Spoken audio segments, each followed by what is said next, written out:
This is Daryl Thompson in your Hometown Real Estate Broadcast Network. Welcome inside the Hometown Real Estate Broadcast Network. Andrew Banster alongside Austin Rooney as we take you through Game 2 of a 3-game set, Game 10 of an 11-game homestand here for your Southern Maryland Blue Crabs, who play host to the West Virginia Power. In West Virginia's first year in the Atlantic League, Austin, Southern Maryland has split the season series to this point, 4-4. Lost last night, and it was a really tough one to swallow. Why don't we just get that out of the way before we start talking about this game? Yes, the Blue Crabs led for the vast majority of last night's contest. They were ahead early on, had a leadoff home run from Matt Hibbert. The Ducks, or beg your pardon, the Power briefly took the lead 2-1, but from there the Blue Crabs tied it and then took the lead 3-2, and that's where it stood all the way until the 8th inning. There was a tough error from Cesar Trejo out in left field. He's going to be at the DH spot tonight with some lineup changes, and then in the 9th inning, unfortunately, Latos ran into some trouble, allowed a couple of base hits, and then a 2 RBI double down the line. 5-3 is where this game stood. And, Austin, it's hard to argue that this is not Southern Maryland's best lineup, right? This is, in my opinion, the best lineup that Stan Clyburn is able to put out.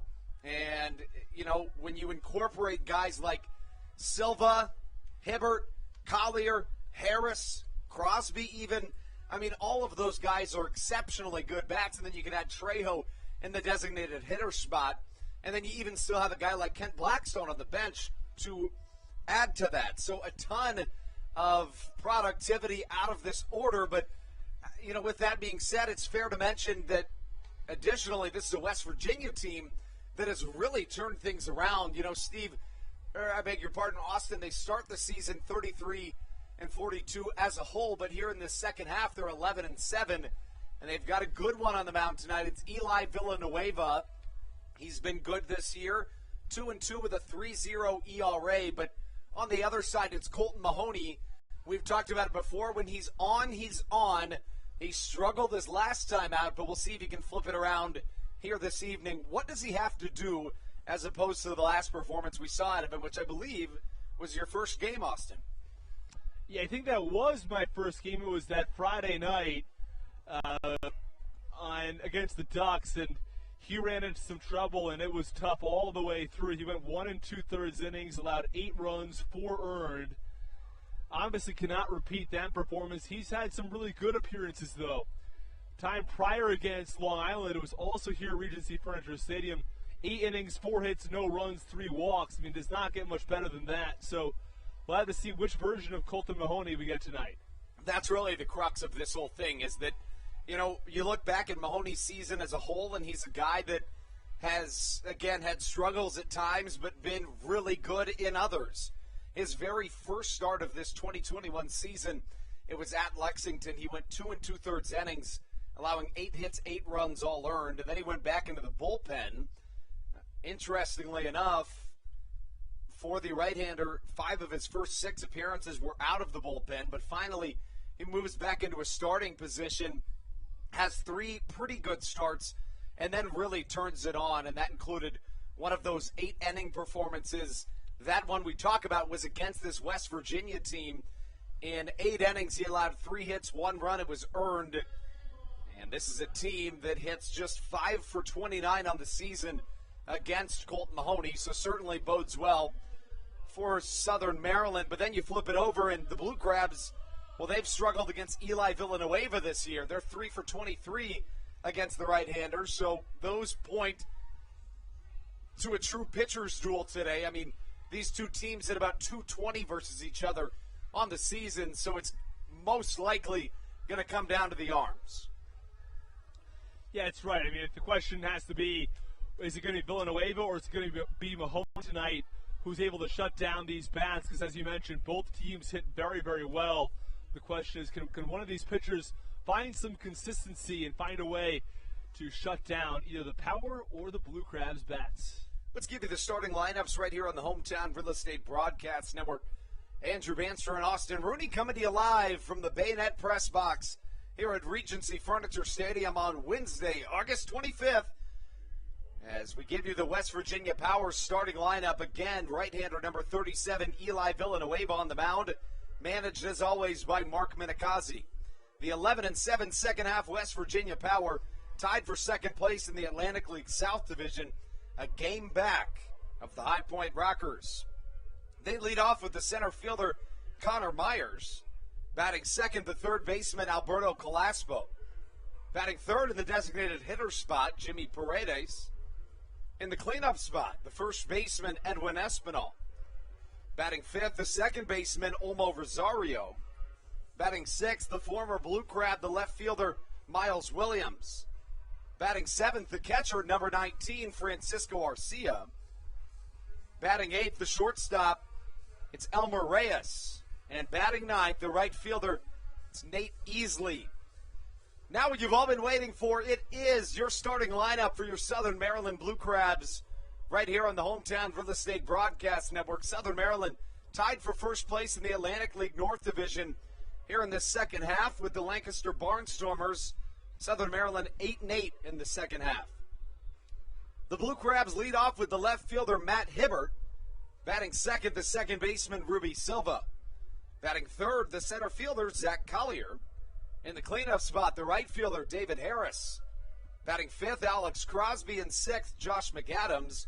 7, 8, 9 read as follows. It's the catcher, Joe DeLuca. The designated hitter, Cesar Trejo. And the shortstop, Michael Baca. Once again, on the mound for your Blue Crabs, the right-hander, Kolton Mahoney.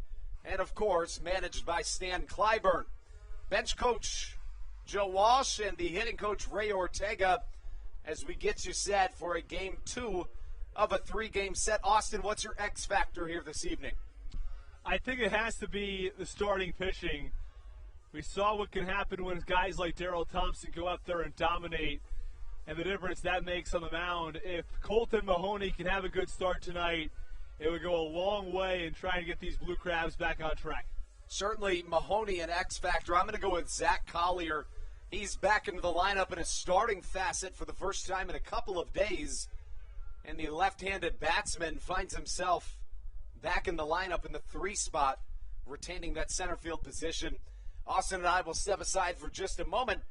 The national anthem coming your way. When we return, I beg your pardon, baseball coming your way after the national anthem on the Hometown Real Estate Broadcast Network.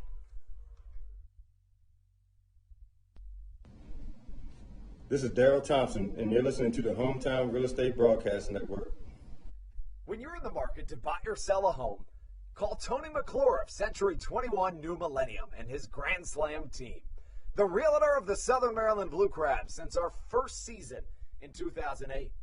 Tony and his team of preferred partners includes Tim Murphy of CNF Mortgage and Steve Scott of the Scott Law Group. Together, they will ensure that your real estate needs are nothing short of a grand slam. The quality service you will receive is Hall of Fame worthy. Put Tony's 41-plus years of experience to work for you. Call or text Tony today at 301-928-1280 for your personal Grand Slam experience. Go Blue Crabs. Did you know that the Washington, D.C. metro area is the 5th most expensive place to live in the entire United States of America? Sometimes finding affordable housing in this area can feel impossible. If you're struggling to find affordable housing, look no further than the Villages of St. Charles by Ross Properties. You can visit them online at villagesatstcharles.com for more information today. Villages of St. Charles, they'll have you safe at home.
This is Joe DeLuca, and you're listening to the Hometown Real Estate Broadcast Network.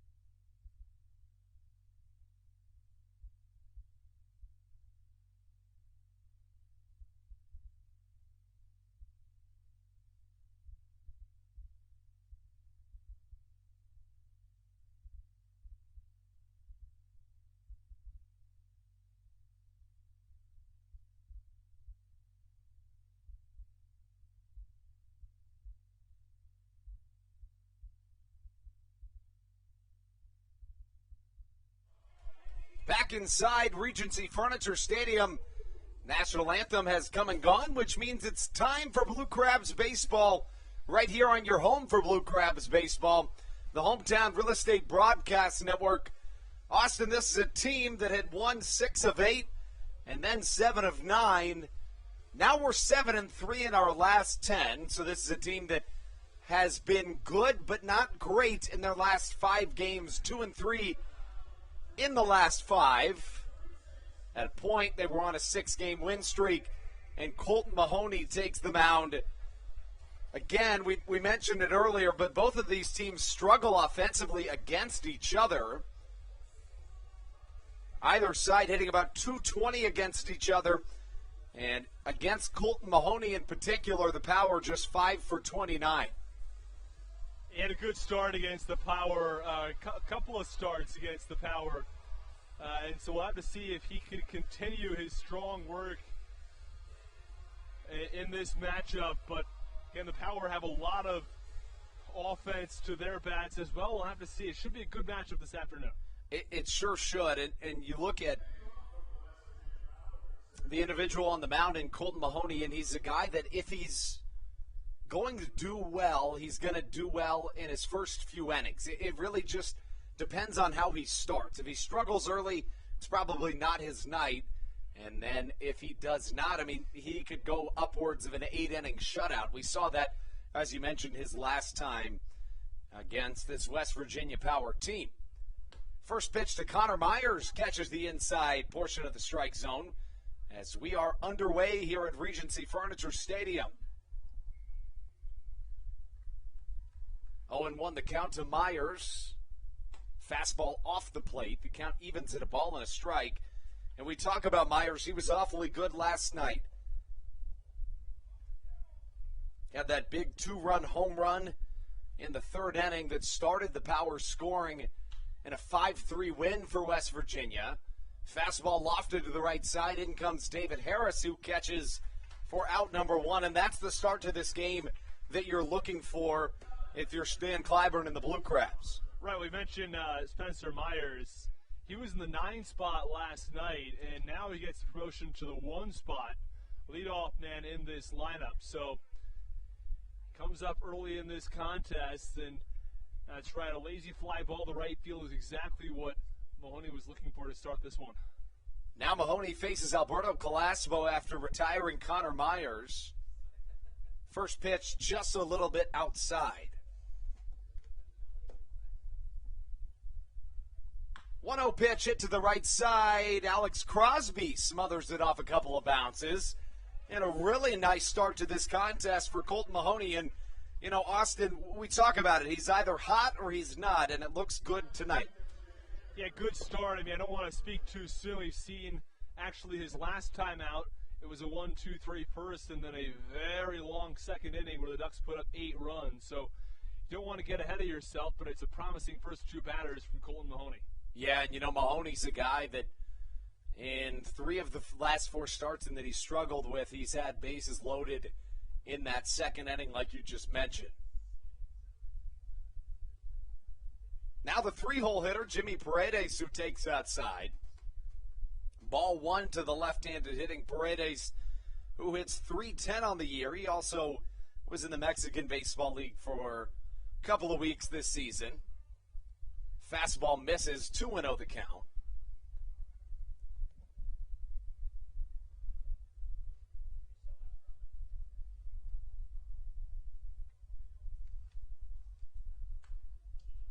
This time swinging is Jimmy Paredes. He gets a piece of it, but sends it into the Roy Rogers backstop padding for strike number 1.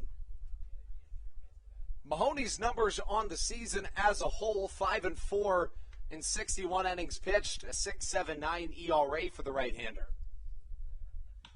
2-1 hitting to left center. Shouldn't be a problem for Matt Hibbert, who dances into the power alley and catches with one hand for out number 3. We're through half an inning of baseball here at Regency Furniture Stadium as Kolton Mahoney sets down the power in order. When we come back in the bottom half of the first for Southern Maryland, it's going to be Matt Hibbert, Ruby Silva, and my X Factor for tonight, it's Zach Collier batting third right here on your home for Blue Crabs baseball, the Hometown Real Estate Broadcast Network.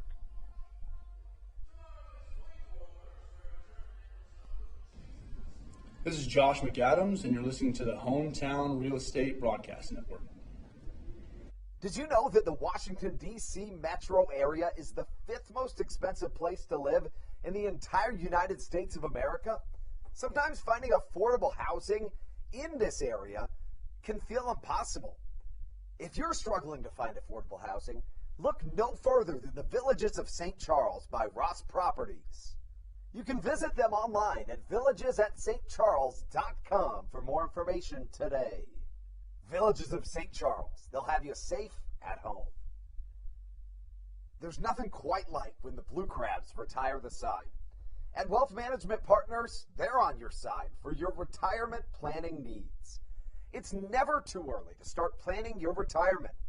Talk to the experienced financial advisors of Wealth Management Partners located right here in Waldorf. Call them today at 301-885-0955. Again, Wealth Management Partners. Call them today at 301-885-0955.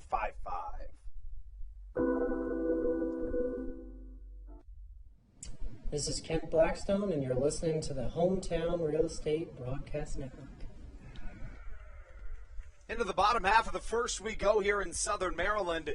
It'll be Matt Hibbert, Ruby Silva, Zach Collier to lead us off. Austin, Matt Hibbert was very good yesterday.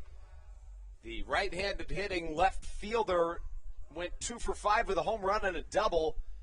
The batting average all the way up to .325 on the season. Yeah, he's definitely someone who has some pop in his bat as well. Just the second homer of the year last night. First pitch swinging well, struck to the right center power alley, but chased down by Connor Myers in center. Got a good piece of that, did Hibbert, but hung up a little bit too long. Right, again, very well hit ball towards center field. He hit that ball right near the warning track. Got a good piece of it, but tough to get it out of here. Around .390, the wall out there in right center field, I should say. Eli Villanueva, 6'2", 230 pounds, 35 years old, originally from Miami, Florida. He was drafted by the Florida Marlins, not the Miami Marlins, the Florida Marlins, in the 27th round of the 2008 MLB June Amateur Draft at a Florida State University. The right-hander made one appearance at the major league level. That was at the age of 24, 10 years ago in 2011. He made one appearance again. It was a start. He went 3 innings, 5 hits, 5 walks, 8 runs all earned, and he never made it back to the major league level again. But you know what, Austin? That's more times than we've pitched in the MLB. So certainly a feat that is incredibly impressive. It's true, and when you're drafted that late, 27th round, you just don't get that many opportunities. Your first-round pick in your first outing is three innings and 8 runs. They'll give you another chance. You're going to have multiple more chances because they invested a lot into you as a first-round pick. If they don't invest a lot into you, you're a 27th-round pick. That first opportunity is extremely important, and if you don't succeed in that first opportunity, you might not get another one. It's unfortunate, but that's what happened with Villanueva. 2 balls, 2 strikes, the count of the left-handed hitting Ruby Silva. Fastball chopped the other way with Silva's speed. There's no way they get him. He starts things off with a single, and boy, has he been impressive really all season. But, I mean, Austin, you look at this guy, 10 for 22 in the homestand. He has been nothing short of incredible for the Blue Crabs. I beg your pardon. I should say he's 14 for 24 in the homestand, so way over 500. Yeah, it's something special when you see those kind of numbers, and Ruby Silva is that kind of a hitter. He's hitting now over 330 on the season. Also added 13 homers and OPS near 900. Well, this guy's OPS, Zach Collier, over 1,000. Yeah, and the difference between the two is the patience that Collier exhibits at the plate. Silva's a guy that's going to be incredibly aggressive at the plate, which is a good thing for Southern Maryland in that 2-hole. But it's also the reason why his OPS isn't any higher. The on-base percentage has been better with Southern Maryland, certainly, than it was with the West Virginia Power before he was traded. In 38 games with the Power, he had a .294 on-base percentage. But here with the Blue Crabs, a .432 on-base percentage in 34 games. Yeah, the slugging percentages are closer. Get to that in a moment. Strike called to Zach Collier, who sees a ton of pitches every time he comes to the plate. I mean, he generally sees at least 4, if not 5. He had a span earlier in this homestand that he had 5 straight plate appearances with a full count. Yeah, well, the slugging percentage is .592 compared to .527, so a little closer. Considering the OPS difference is about 150 points between the two of them. Fastball misses upstairs to Zach Collier.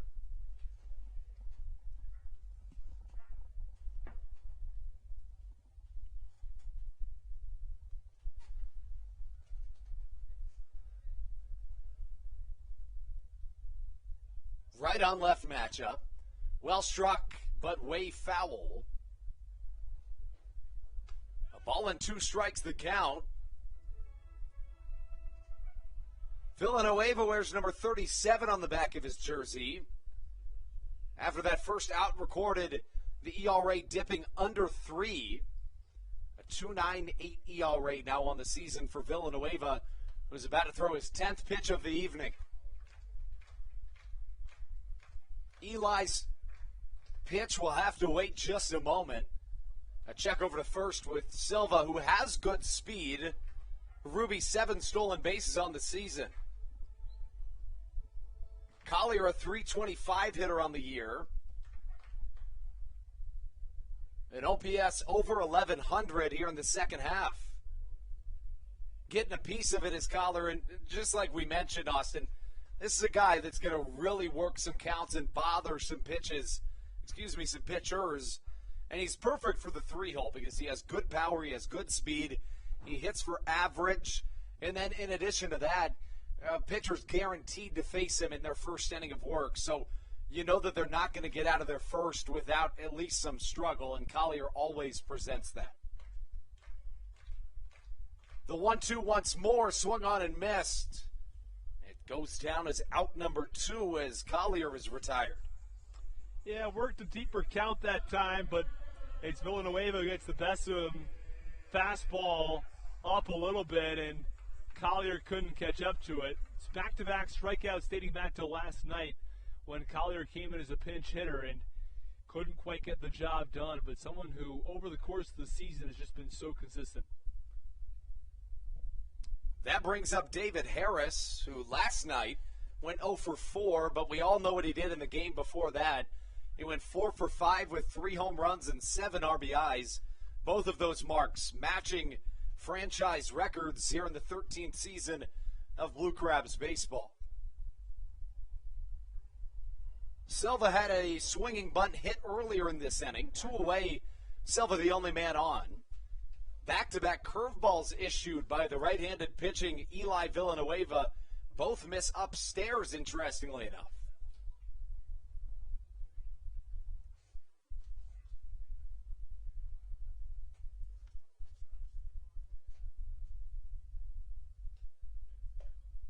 Fastball outside catches the zone.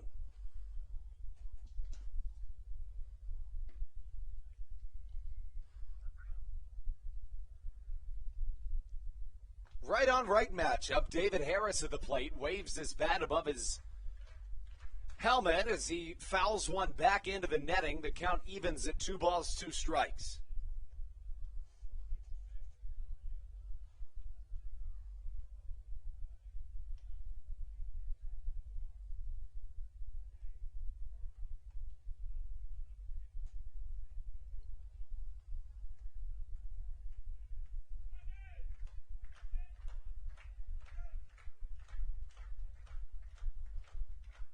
Here comes the 2-2 to Harris off the outer edge, but it catches the zone. Strike 3 looking as Eli Villanueva allows a hit, strands 1, but strikes out 2 here in this first inning of action. We take you into the top half of the second. Kolton Mahoney back out when we return on the Hometown Real Estate Broadcast Network. Hey, Blue Crabs fans, make sure to visit the All-American Steakhouse and Sports Theater at 35 St. Patrick's Drive, right here in Waldorf, for some great food with great friends. Their steaks are fresh, hand-cut, in-house daily, as well as many other fresh seafood, chicken, and beef options. They offer outdoor and indoor dining, available each and every day, along with the same great menu to go if you would like. Please visit them online at www.theallamericansteakhouse.com. That's www.theallamericansteakhouse.com. You can also visit them on Facebook or Instagram. They have daily specials that you just can't pass up. Thank you, Blue Crabs fans. All Pawn is Southern Maryland's premier pawn shop and is the official pawn shop of the Southern Maryland Blue Crabs. Stop by and say hello today. They've been a part of the Southern Maryland community for 18 years. If you need some cash to hold you over, or if you're just doing some spring cleaning and want to clear some stuff out, please bring it by All Pawn and let them make you an offer. If you have broken jewelry or some that you just don't want anymore, please bring it by and they'll pay you more than anyone in the Tri-County area. They're located on 301 in White Plains, just south of DeMar Road. Go Blue Crabs!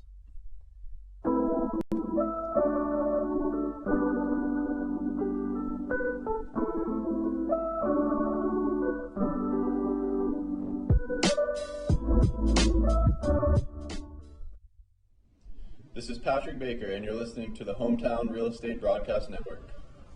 To the top of the second we go here on the Hometown Real Estate Broadcast Network. It'll be 4-5-6 for the West Virginia Power. Edwin Espinal leads things off, and Espinal fared pretty well against Kolton Mahoney in his last time out, despite the West Virginia Power going just 5 for 29 on the season against Mahoney. Espinal, on the other hand, is 2 for 3 with a double.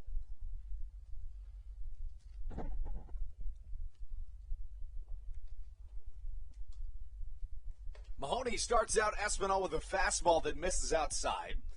1-0 the count. The first baseman, Edwin Espinal, a former Somerset Patriot. This time a fastball outside corner catches. The first baseman hits .322 on the year with a .478 slugging percentage. He's a good bat in the middle of the lineup as a changeup fools him. 1-2 the count. Good job changing speeds here early from Mahoney. Andrew Banster alongside Austin Rooney here in this top half of the second. Game 2 of 3 in this series. as a soft liner drops in front of the left fielder, Matt Hibbert, the first hit or base runner of the day for this West Virginia Power team. Yeah, just a nice piece of hitting, a line drive to the left side. It's a lot on that ball, and it's the first base hit for the Power. So now on the season, the Power 6 for 33 against Kolton Mahoney, but Edwin Espinal 3 for 4. That brings up the second baseman, Olmo Rosario. You mentioned last night, 41 years old, can still get it done, however. First pitch, fastball, fouled off Joe DeLuca's catcher's mask. It's not so frequent that you can see somebody playing in the major leagues at age, 41, let alone still want to play independent league baseball at that age. A lot of guys, once they get later in their career, if they get sent down, they'll pack it up and they'll, call it a career. But it's good to see him still out there. Lofted to the right side, David Harris nearing the cut of the grass and catches for a quick out number 1. Austin, you remember that bee that was bothering us the other day? Yes. I think it was a hornet that time. Now I've got a bee bothering me. Yeah, it's a small bee. It's maybe half the length of the bee that was bothering us, I guess it was Sunday. I'd say maybe a quarter. Maybe a quarter of the size, but it's still just buzzing all around, and it's not necessary. If I didn't think it was going to sting me, I'd just go ahead and squash it, but I feel like the repercussions outweigh the potential gain there.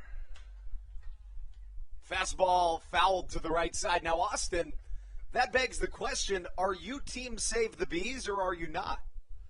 Okay. On the whole front, yes, bees are good. I guess they're good for the environment. Although I will say mosquitoes are not. Just get rid of them all.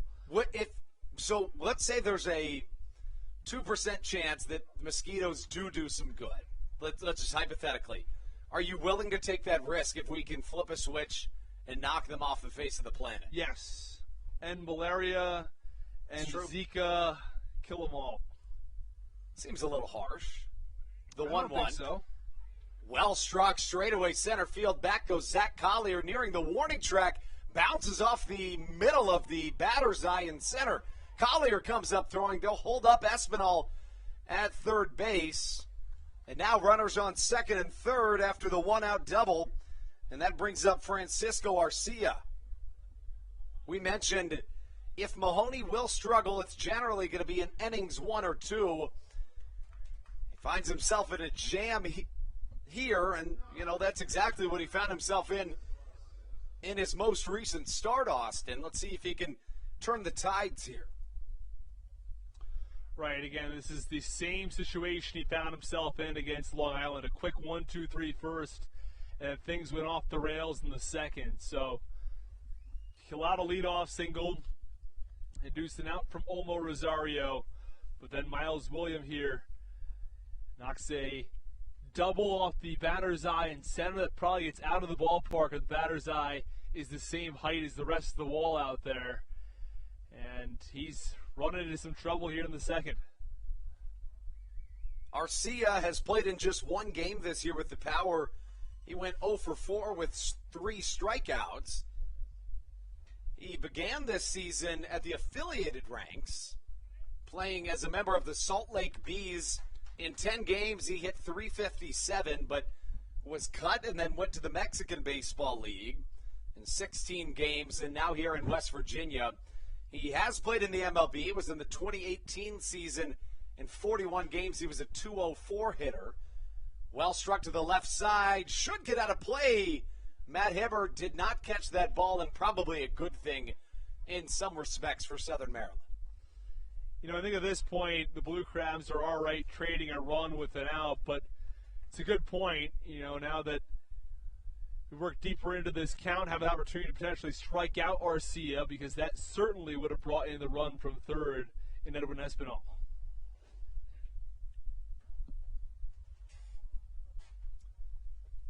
Arcia wears number 19 on the back of his black and gray duo-tone jersey.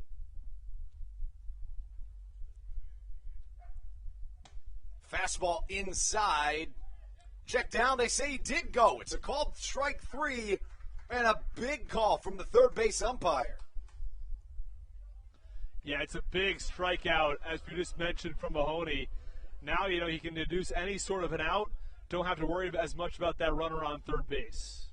When I mentioned the word duo tone, it's a word that was brought to my attention by Stevie Bowen, a broadcast intern here for the Blue Crabs, and it's an interesting word. It signifies that two colors are being used. Now, it's not monotone, it's duo tone, Austin. Well, it's the exact opposite of monotone. Right, that's what I'm saying. Mono meaning one, duo meaning two. Right, and had you ever heard of that phrase? No, I hadn't, but it makes sense, Maybe dual tone? No, it's duo tone, according to Steve. He's a big advocate of that word. Just like, is it opossum or is it possum? The people want to know. What do you think? Let us know in those comments on YouTube. Opossum, possum, coyote. You're not going to state your stance on either of those? I'm of the belief it's coyote and opossum, but I might be in the minority. A 1-1 count to Elmer Reyes. He lines one to the right side. In comes David Harris, who lays out, but it gets out of his outstretched glove.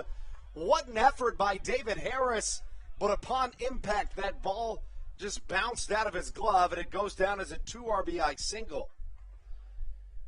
Look, I think it was the right move for Harris to make. Those 2 runs are coming home one way or another.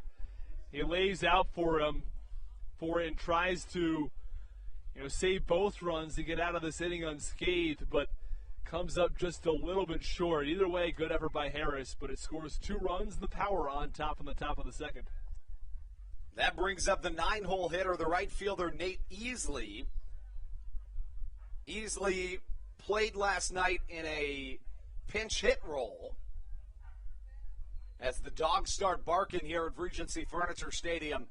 Of course, it's our Wagon Wednesday night here. Your thoughts on dogs, Austin? Big dog guy. Big dog guy. Well, that's good to hear. Not a big mosquito guy. Cats? Cats, there's some cool cats out there. No pun intended. I was about to say, was that intentional? No. Big cats, jaguars, lions, leopards, tigers, they're pretty cool. Some of the domestic house cats, some of the bigger ones, all right. But cats in general, I'm sort of lukewarm on them. Okay. The pitch, a check swing. Did he go? A check down? Yes, he did. It's strike 3. Give him 2 strikeouts in the inning for Kolton Mahoney. But not before 2 runs can come to score on an Elmer Reyes 2 RBI single. The Power jump out on top early. And when we come back, Southern Maryland's got some work to do in the bottom of the second on the Hometown Real Estate Broadcast Network. This is Sam Burton, and you're listening to the Hometown Real Estate Broadcast Network. Chick-fil-A of Charles County has been a proud supporter of the Southern Maryland Blue Crabs since their inception in 2008. For years, they have sponsored the Southern Maryland Blue Crabs, America's prisoners of war and missing in action. In between the second inning of each game, there is a moment of silence brought to you by Chick-fil-A. The Southern Maryland Blue Crabs appreciate and respect not only Chick-fil-A, but all of those that have served our great country. The seat that they sponsor was made possible by Chick-fil-A of Charles County. Thank you so much, and visit any of your Charles County Chick-fil-A locations today. The Charles County Department of Health encourages you to get the COVID-19 vaccination today. You can get it all over Southern Maryland or no matter where you are across the United States. Vaccinations are offered right here at Regency Furniture Stadium with no appointment needed. Charles County Department of Health and the Southern Maryland Blue Crabs urge you to take one for the team and get the vaccine.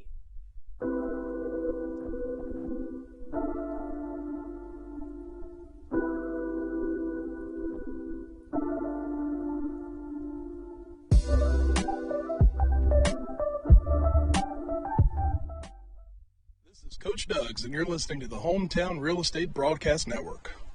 You know, Austin, we tried out some new music tonight. It was last night our broadcast, even though it's copyright free or public domain music, it got flagged as otherwise. So we went to completely new music tonight. What are you thinking about it so far? I gotta be honest, didn't hear all of it during that last break, but you know, I trust you. You do a great job generally when it comes to the tunes, so I stand by your decisions. I'm not loving it to this point. I'm going to be honest with you. Let us know how you think in the comments. So what do you want to go with then? I don't know, honestly. Well, I've got some ideas. But they have to be public domain. That's right. So Devin, who is going to be coming back, is my understanding, in a couple of weeks. Yep. He's a big musician. He has his own band, doesn't he? He does. So I'm not sure we can get his whole band to produce this music, but maybe he personally at least can get some tunes in for us, and we can add those to the broadcast. So would it be like Blue Crab's themed music as It could Alex be Crosby anything. steps up to the plate? We just need 17 songs to fit our 17 commercial breaks. I feel like that's kind of a big ask. Well, you know, he can just sort of go and give us, they don't have to be like long songs. I'm talking about a minute here. Crosby lines one the other way and hits the Legends Club, where tomorrow we have our Wing Wars. It's a competition to find out the best wings in Southern Maryland. Foster's Grill returns tomorrow, providing all-you-can-eat wings, all-you-can-drink beer as the Blue Crabs rebrand to the Blue Cheeses. Right. I'm a big fan of that. I do have to ask, Andrew, speaking of line drives hitting the roof of the Legends Club, is that glass like bulletproof glass over It there? is. It is, yeah, because every once in a while you'll see, I remember once Corey Vaughn, and you remember how hard his line drives could be. He hit the glass and it didn't break as Crosby sees one miss down low. Yeah, it's good to know. Now, for reference, for the people who cannot see you, you're outside right now. You have no glass in front of you.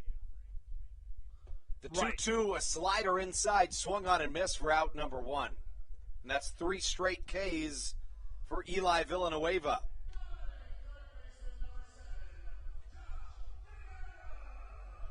We just have a bit of a netting here, and that's it. And you can really see through the netting without any issue. I do remember last year, 2 years ago, I guess it was, there was one day there was the bees. Do you remember the bees? Oh, I do remember the that net? bees. But I was going to say the time you caught that foul ball. Do you remember? That, too. I remember both those. I caught a foul ball, and then there were maybe, I want to say 10,000 bees on that net. I tell people 10,000, and they think I'm exaggerating. No, it was, you know, hundreds of bees on top of each other. I'd like you to tell that to Steve. He's standing by not too far away, and if we can get him over here, maybe we can let him know. There were tens of thousands of bees that day. It's true. It is true. Eli Villanueva facing Josh McAdams as a fastball is a called strike. And our buddy Tim here, who was working at the time around the ballpark, did an outstanding job getting rid of the bees. He looked like a gladiator out there with the cans, anti-bee cans, I guess we'll call them. Last night, McAdams supposedly, okay, go ahead, went 1 for 3 with a home run and a walk, and it was a tape measure shot from the right-handed hitting third baseman. Hit that slide into home sign in left center field. Supposedly, when you see those tens of thousands of bees, I think it's the queen bee is trying to find a new hive. Right. So all the bees go out in some direction. They're looking for a new place to find a hive, and they settle right here at the reg. The 3-2 on its way from Villanueva. Fastball struck foul. You know, Austin, what I've heard actually is that, and it may be of the same nature, but what I've heard is that it's when their hive is destroyed, so they all at the same time go to find a new place to nest. And it looked like they were trying to do so on our netting, but were unsuccessful at the end. Right. Luckily, they did not settle here on the reg, and they found another spot. A long and hard, drawn-out at bat from Josh McAdams, who faces Eli Villanueva. Looks like Steve's trying to get your attention, Austin. I think he wants to weigh in on this. He's not weighing in on the bee issue, whether how many bees there are. He's trying to tell me it's the reach, and we've gone over this time and time again. It's the reg. According to it's you, the reg in Waldorf. As Josh McAdams draws an 8-pitch walk, he's been much more patient at the plate. And, I'd love it if Steve could join the broadcast at some point this evening. We're going to do everything we can to make it a 3-man crew, at least for some point here in tonight's ballgame. It's always fun to have him on. He brings outstanding substance to this broadcast, and it's always good to have some friendly banter with our buddy Steve. Showing bunt is Joe DeLuca. It's a good one. Here comes the third baseman, Calaspo. His throw off line. And that's what Joe DeLuca brings to the table most of the time. When a catcher lays down a bunt, it's just going to be to get somebody over. But DeLuca has such good bat control. He's able to make it a bunt single, and now 2 on with 1 down as Cesar Trejo comes up to the plate. Yeah, well, actually, both Blue Crabs hits have been infield bunt hits. Ruby Silva laid one down, completely unexpected. Caught Calaspo off balance. And then, here in the 7th, Joe DeLuca with a bunt down the third base side. So that brings up Cesar Trejo. Trejo last night was 1 for 3 with an RBI single and a walk drawn. First pitch from Villanueva, an off-speed inside called strike. 1 down, 2 on. At second base, it's Josh McAdams. And at first, Joe DeLuca.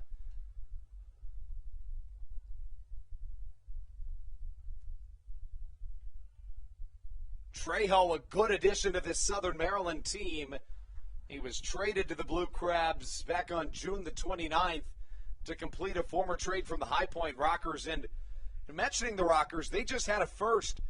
For the first time in franchise history, they have a former Rocker that is joining the MLB. It's Jake Petreka, a right-hander, is going to join the Los Angeles Angels this evening, who, of course, have Shohei Ohtani pitching against the Baltimore Orioles, which does not spell success for Steve's Orioles. The Orioles are going through one of the worst losing streaks in MLB history. They have lost 19 consecutive. Trejo awaits the pitch. This could get through the infield and does. Probably have to hold up McAdams at third. Good throw in from Miles Williams as Joe DeLuca gets caught in a rundown. I think he thought that they were going to send Josh McAdams, and now what could have been bases loaded with 1 away turns into runners on the corners with 2 down. Yeah, good piece of hitting by Cesar Trejo. He does his job, gets a base hit to left field, but unfortunately it was DeLuca who was caught a little off balance. His secondary lead was just a little too long, or he took too long of a turnaround, second I should say. By the time he got back, he was thrown out. So now Michael Baca comes to the plate. Baca went 0 for 4 last night. 3 for 12 with 3 runs scored against the Power this season. Baca was signed by the Blue Crabs on June the 4th as Villanueva's pitch misses inside. That was the first home game the Blue Crabs played here in this 2021 season, so didn't see the Power in the Blue Crabs' first matchup with West Virginia, which opened the season in Charleston. Just to give you guys an idea of the streak that the Orioles are on. It is the 12th longest streak. A win would go to a loss, that would move them to 7th. 20 consecutive is the 7th longest streak. The longest streak of all time, you got to go back to 1889 with the Louisville Colonels.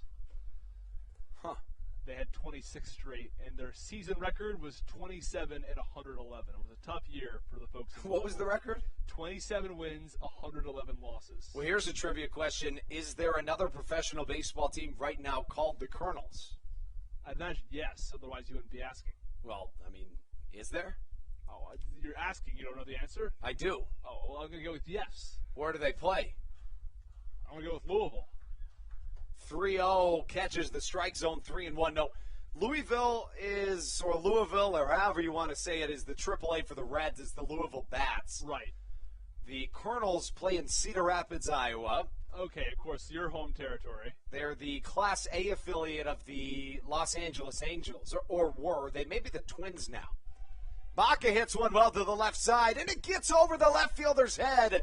That'll score one. An RBI double from Michael Baca as he gets into second base standing. Southern Maryland cuts this thing in half, 2-1, and now that DeLuca play stings a little bit more, Austin. It does. That would have tied the game either way. A really good piece of hitting, and it gets the Blue Crabs on the board. A little surprised they didn't try to send Trejo there either way. A good piece of hitting by Baca. A double off the mini monster, and it's a 2-1 game. 3 straight hits for Southern Maryland. 4 straight have reached base. 2 away for the Blue Crabs. And runners on second and third with Matt Hibbert coming up to the plate.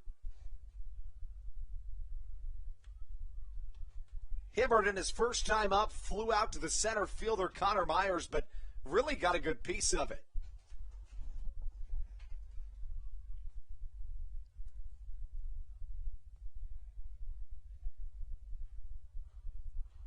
First pitch to Matt Hibbert. Inside, it's a ball.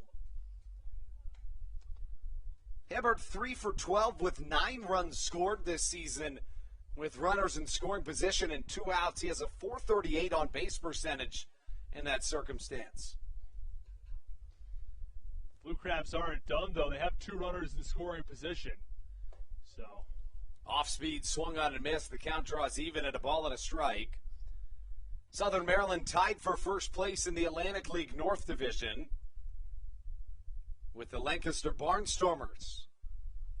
Runners on second and third. Baca at second, Trejo at third. Both have good speed. Matt Hibbert at the plate. The 1-1. Outside, it's an off-speed, and falling behind in the count once again is Eli Villanueva. Southern Maryland struggled against Villanueva so far this season, going just 3 for 23, but now they have 3 consecutive hits and 4 hits in this ball game. The most recent, an RBI double from Michael Baca. The 2-1 struck foul to the left side. Count draws even at 2 balls and 2 strikes here on a Wednesday night at Regency Furniture Stadium. Tomorrow is Foster's Grill, all you can eat wings and all you can drink beer. My favorite deal in all of Southern Maryland is Foster's Grill, Austin. Every Wednesday has 50-cent wings. It's definitely a good deal every Wednesday, you said? Every Wednesday. When are they open to tonight? 2-2 misses outside, 3-2 the count. I'm not sure, but Steve and I actually went there for lunch today. Oh, you did? Yeah, it's Steve's second to last day here, and I decided to treat him to some lunch in La Plata. That's a good deal you have there. 50-cent wings. Boneless only, but they're good boneless wings. Right. Payoff pitch inside, ball 4, and that loads the bases for none other than Ruby Silva. And playing against his former team, that's the last person I want to face if I'm Eli Villanueva, as that draws the pitching coach out to the mound. Paul Menhart will have a couple words with Eli Villanueva, who's really struggled here in the second. Yeah, he's run into some trouble here. You mentioned now 5 straight batters reaching. Started with a walk to Josh McAdams, a single, an infield single from Joe DeLuca. Cesar Trejo through the hole on the left side for a base hit. It was Joe DeLuca who ended up getting thrown out on his way back to second base. And then Michael Baca, a double, and then a walk here for Matt Hibbert.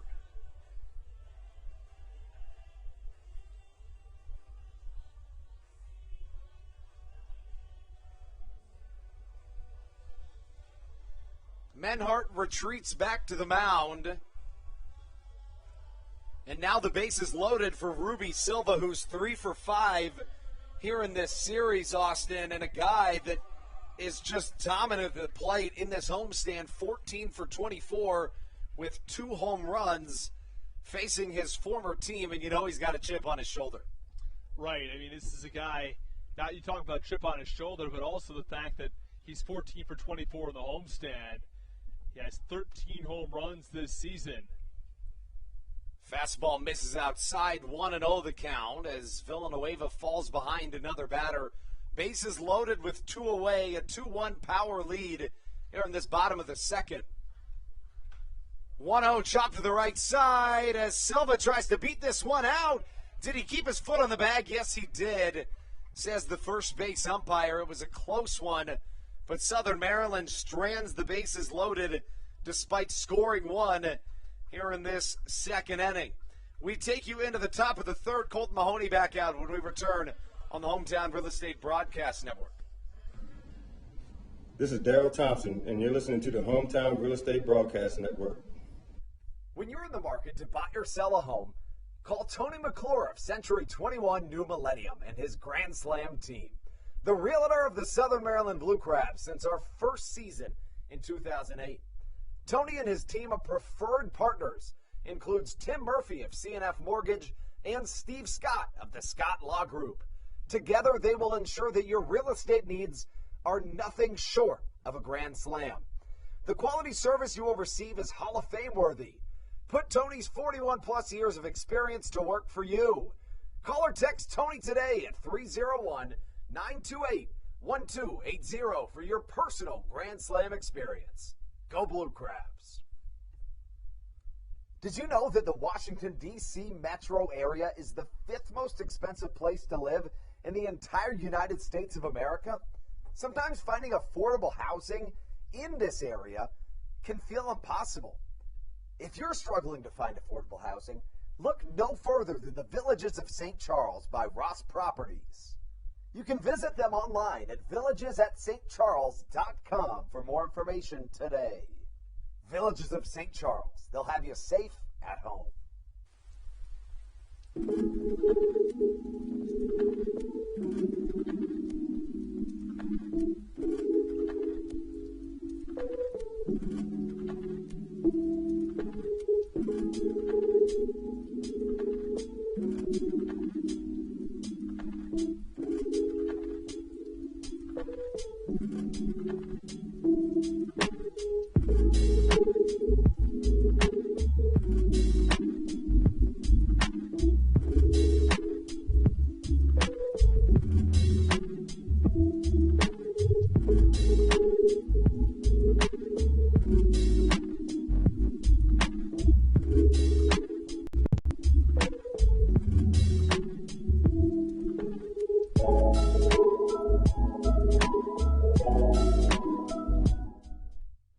This is Joe DeLuca, and you're listening to the Hometown Real Estate Broadcast Network.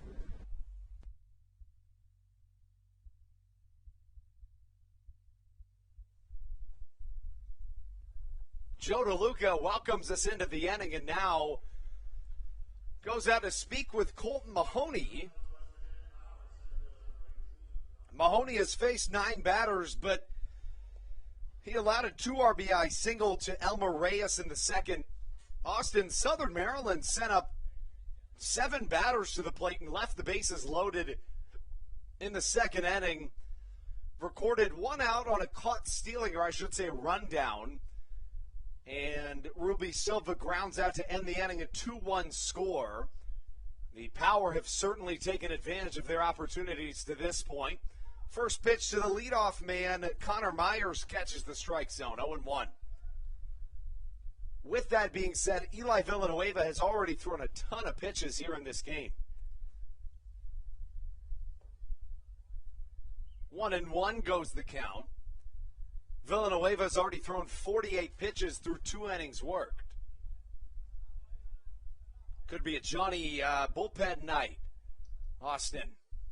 Right, it could be one of those Johnny bullpen nights, and it doesn't look like the rain's coming, though, which is another element of those Johnny bullpen nights. It almost looks a little like smoggy in the air. It does, but there shouldn't be any puddles, so shouldn't be any rain, and it might be a bullpen night, but a Johnny bullpen night, maybe not.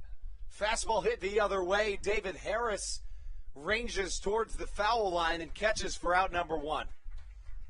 So for those of you who are not aware, a Johnny bullpen night means it's an early night to the bullpen and it rains. Right. So now, if it rains, Austin, what advice would you give the players? If it's raining cats and dogs? Well, don't step in poodles. That's the first thing. That's true. Second thing, if you need to go to the bullpen, well, it's a Johnny bullpen night. But try to keep the starter out there as long as you can. Try to save that bullpen for future games. Fastball misses outside to Alberto Calaspo. And with that being said, let's talk about the pitching mound moving back and the designated hitter double hook rule. Speaking of pitchers going later into games, that's the whole point of the double hook rule. The rule states that as part of the MLB Atlantic League partnership, once a team's starting pitcher is replaced, that team will lose its designated hitter for the remainder of the game as the count goes 3-0. The club will be required to use a pinch hitter or the relief hitter will bat in that circumstance. The double hook rule represents a potential compromise between the historical rules of the National League, which has never employed the designated hitter rule except in 2020, and the American League, who has used the designated hitter rule since 1973. Nearly 90% of pitching starts in the major leagues in 2020, Austin, lasted less than 7 innings.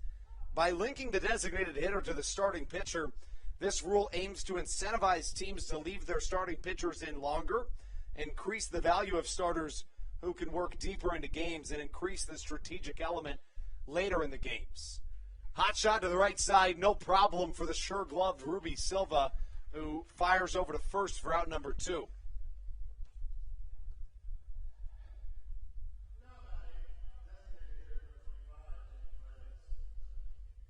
And then the other rule, of course, the pitcher's mound moving back. At the start of the second half of the season, the pitching rubber moves back to 12 inches to 61 feet 6 inches. It should provide the batters with more time to react to baseballs. That's not exactly what we've seen to this point, though. Hot shot to the right side. Alex Crosby knocks it down and steps on first. We are through 2.5 here at the Reg in Waldorf. The score 2-1 Power as we take you into the bottom of the third on the Hometown Real Estate Broadcast Network. This is Dalton Geeky, and you're listening to Hometown Real Estate Broadcast Network. There's nothing quite like when the Blue Crabs retire the side. At Wealth Management Partners, they're on your side for your retirement planning needs. It's never too early to start planning your retirement. Talk to the experienced financial advisors of Wealth Management Partners located right here in Waldorf. Call them today at 301-885-0955. Again, Wealth Management Partners. Call them today at 301-885-0955. Weiss Markets is a proud sponsor of the Southern Maryland Blue Crabs and has been since their inaugural season in 2008.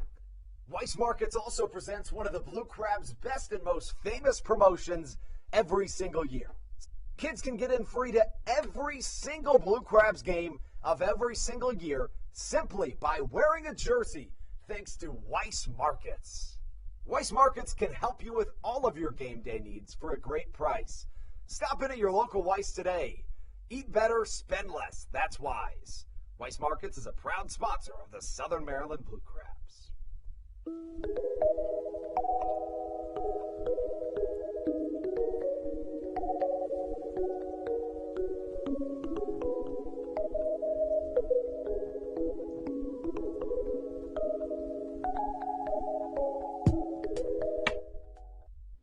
This is Matt Latos, and you're listening to the Hometown Real Estate Broadcast Network. Southern Maryland chasing a 2-1 power lead as we take you into the bottom half of the third here on the Hometown Real Estate Broadcast Network. 3-4-5 due up for Southern Maryland. 3 of the best hitters on this Blue Crabs team, but all 3 of these batters struck out their first time up. First pitch showing bunt is Zach Collier, but he pulls back, and it's a ball number 1. Those 3 strikeouts, the only 3 Ks that Eli Villanueva has in his box score here this evening. The 1-0 from Villanueva upstairs, the count 2-0. Mentioned Villanueva tossed a ton of pitches in that second inning of action. This evening, he's already thrown a total of 50 pitches. Pitch number 51 incoming, and a line drive down the first base line. It's foul, and the count 2-1. Collier fourth in the Atlantic League with 3 triples on the year, despite missing about a month. Missed the last month of the first half. Was injured on July 3rd, returned on August 1st, and since returning on August 1st, he has a slash line of 362, 508, and 600 as he hits one to the right side, retired by Olmo Rosario for out number 1. That brings up David Harris, who struck out looking his first time up. Of course, Harris 2 games removed from that 3 home run, 7 RBI game. Austin, is that the best offensive performance you've ever seen in person? It is. I've never seen someone hit 3 home runs in a game, so this was by far that top offensive performance in a game. It was unbelievable to watch David Harris in person that day. It really was. I mean, remarkable. First pitch, swing and hits it well to the right side. Should be playable for Easley in right field, who backs up to the track and catches for out number 2. Yeah, he put a charge into that ball, no doubt about it, but still a well-hit ball from David Harris. Opposite field power, that one probably hit 340 at least, as it was right on the edge of the warning track in front of the wall and right. We mentioned Shohei Ohtani starting against the Baltimore Orioles this evening, struggling early, 2 earned runs in his first outing. In his last 7 starts, he has not allowed more than 2 runs. But it's a 2-2 game. Right. So don't get ahead of yourself quite yet. First pitch to Alex Crosby. He swings and chops it to the right side, and it just gets foul. Strike number 1. The lip of the grass there, they tell you, keep going until it's called foul. Now, I had a situation when I was a home plate umpire in Little League back in the day where the ball was in foul territory. I called it foul, but it hadn't stopped rolling yet. It hit off the lip of the grass in foul territory and went back in fair territory, and I was caught in a pickle. I'd already called it foul. I said it's a foul ball, and we'll get to a little bit after this play. High fly to the right side. This could actually drop, but instead Connor Myers comes in and catches for out number 3. Finish your thought. Yeah, it was just that I had no option here, because if it was a foul ball or giving it a strike, I think what I ended up doing was saying it's not a foul ball for a strike, we're going to redo the pitch. It reminds me of the time when I was refereeing a 3rd grade girls basketball game, and I called something a travel, and then I immediately said, wait, never mind. And the coaches both flipped out on me and said, you can't do that. And it was miserable. We hand the reins over to Austin Rooney when we return on the Hometown Real Estate Broadcast Network. This is Joe DeLuca, and you're listening to the Hometown Real Estate Broadcast Network. Whether it's Chris Paul, Cliff Paul, Aaron Rodgers, or even the son of a former Blue Crab, Patrick Mahomes, you've seen many athletes endorsing State Farm. That's because your State Farm agent has your back through good times and not so good times. That's why all the Blue Crabs, Darryl Thompson and the whole team, trust State Farm with their insurance needs. State Farm is the company people have trusted for over 99 years to help life go right. Call your local State Farm agent, Greg Conklin, today at 240-776-4289. When you're in the market to buy or sell a home, call Tony McClure of Century 21 New Millennium and his Grand Slam team, the realtor of the Southern Maryland Blue Crabs since our first season in 2008. Tony and his team of preferred partners includes Tim Murphy of CNF Mortgage and Steve Scott of the Scott Law Group. Together, they will ensure that your real estate needs are nothing short of a grand slam.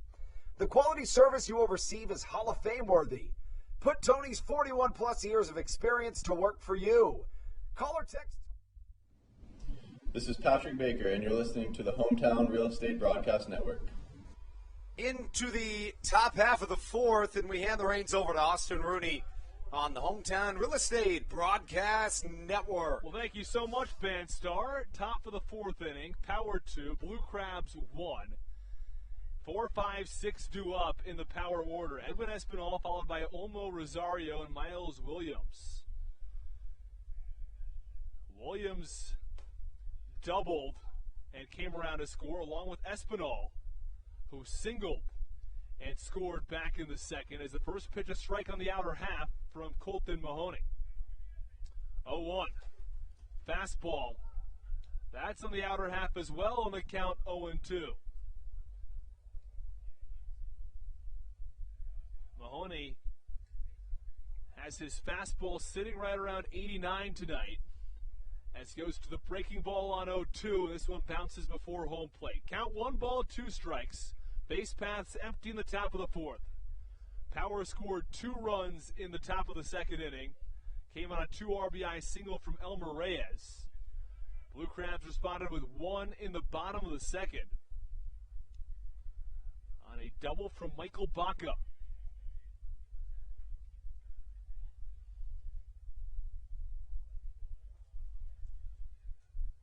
Mahoney set. Had a little bit of miscommunication with Joe DeLuca. On what is a very nice evening in Southern Maryland. Oh, the 1-2 up and in. Curveball. That gets Espinal off the plate. Espinal, a .325 hitter. You'd say that's a high batting average, but numbers like that are awfully common in the Atlantic League. It's true. I mean, you raise a really good point. I mean, the batting averages are just insane this year. For the Blue Crabs, just a couple of guys. Matt Hibbert at .325, Silva at .330, Zach Collier at .325. Up and down this lineup, Trejo over 300. The 2-2 pitch, swinging a high fly ball, left field. Sends Hibbert back to the warning track in front of the mini monster, where he makes the grab for the first out. Looked like it could be out off the bat, but hangs up just a little bit despite really no wind here this evening. Yeah, we've seen this a few times now. The flag out in right center field. I'm not sure how good of a look you have on that camera. It is at a standstill. If you are watching the feed on YouTube, you might have a look at that. Otherwise, the flag right above the Charlotte Hall advertisement in right center is completely still. First pitch now to Olmo Rosario is low and in the dirt. A curveball misses. And the count 1 ball and no strikes. Rosario just a .238 hitter. He's 0 for 1 today. 1-0 pitch. Right down Broadway for a strike. Mahoney going with the slider that time. Primarily uses a 4-seamer, a slider, and a curveball. Slider mid-80s. Fastball high 80s.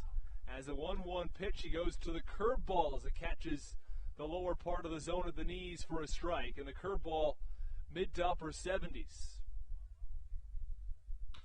1-2 pitch, swing a ground ball over to short. Fielded on the backhand by Baca. Throw across the diamond in time. 2 up and 2 down from Kolton Mahoney.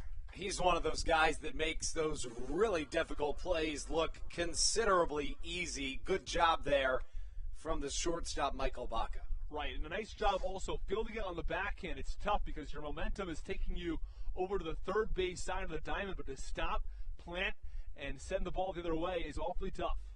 You're exactly right. I mean, a difficult play, but a great job from Baca.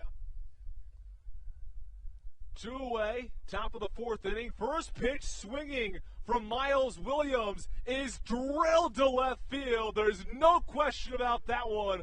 A solo home run, and the Power extend their lead to 3-1, way over the mini monster. That one's even over the clubhouse, possibly one of the longest balls hit at the reg this season. And, you know, we talked about it. Williams was traded from the Blue Crabs to the West Virginia Power. He's now 3 for 3 with 3 RBIs, 2 doubles, and a home run since facing his now former team. Absolutely belted.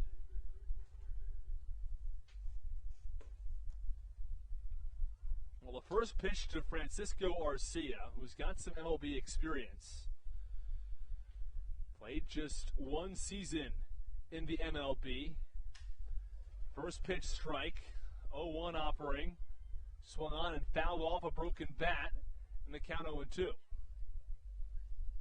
Had 103 at-bats and hit just the shade under 200.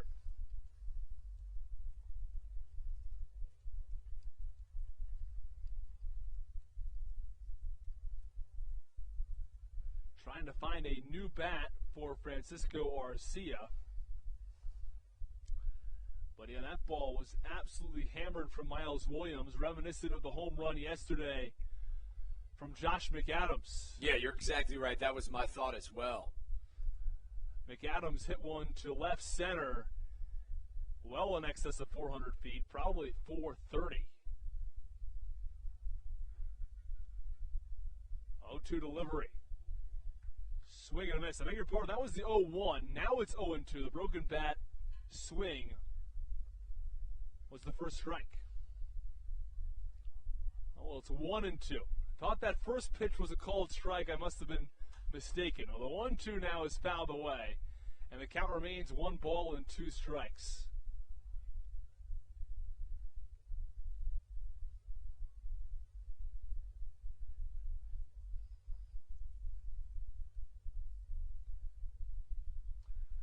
Base paths empty in a 3-1 power lead. 1-2 pitch. That one slap foul once more.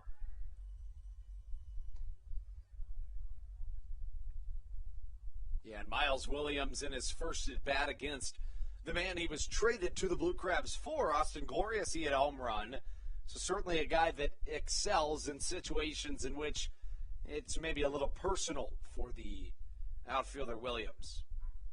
Right. I mean, these are tough at bats as the 1-2 pitch to Arcia is cut on and missed, and he goes down swinging. At the end of 3.5, the Powers add one more on a home run from Miles Williams. It's 3-1.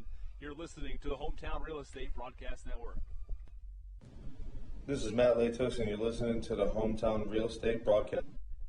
Dyson Building Center is one of the oldest family-owned and operated hardware, lumber, and building supply stores in Southern Maryland. They are located in St. Mary's County on Route 5 in Great Mills. Dyson's has an expansive and diverse inventory to help you with all of your home improvement and project needs. Whether you're new to the world of DIY, a tried and true DIY professional, or somewhere in between, the friendly and experienced staff at Dyson Building Center is ready and willing to help you today. In February of 2020, Regency Furniture Stadium and the Southern Maryland Blue Crabs were given what we view as an honor, being named the 4th mass vaccination site in the state of Maryland. Here's a message from Regency Furniture about the honor that it has been and still is to be one of Maryland's mass vaccination sites, getting our community back to safety.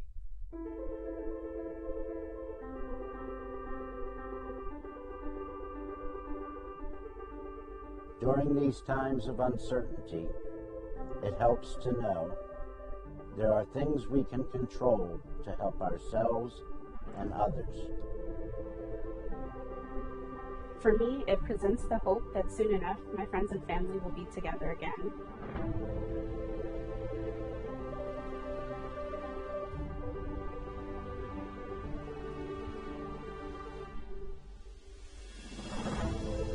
I want to take this moment to thank the Maryland National Guard for their support in helping to facilitate and manage the vaccinations here at the Regency Furniture Stadium. We just think it's so important for everyone to do their part, and we're just grateful for their support. Thank you for some of your support, and we're just honored to be a part of the vaccination effort out here and to serve the community.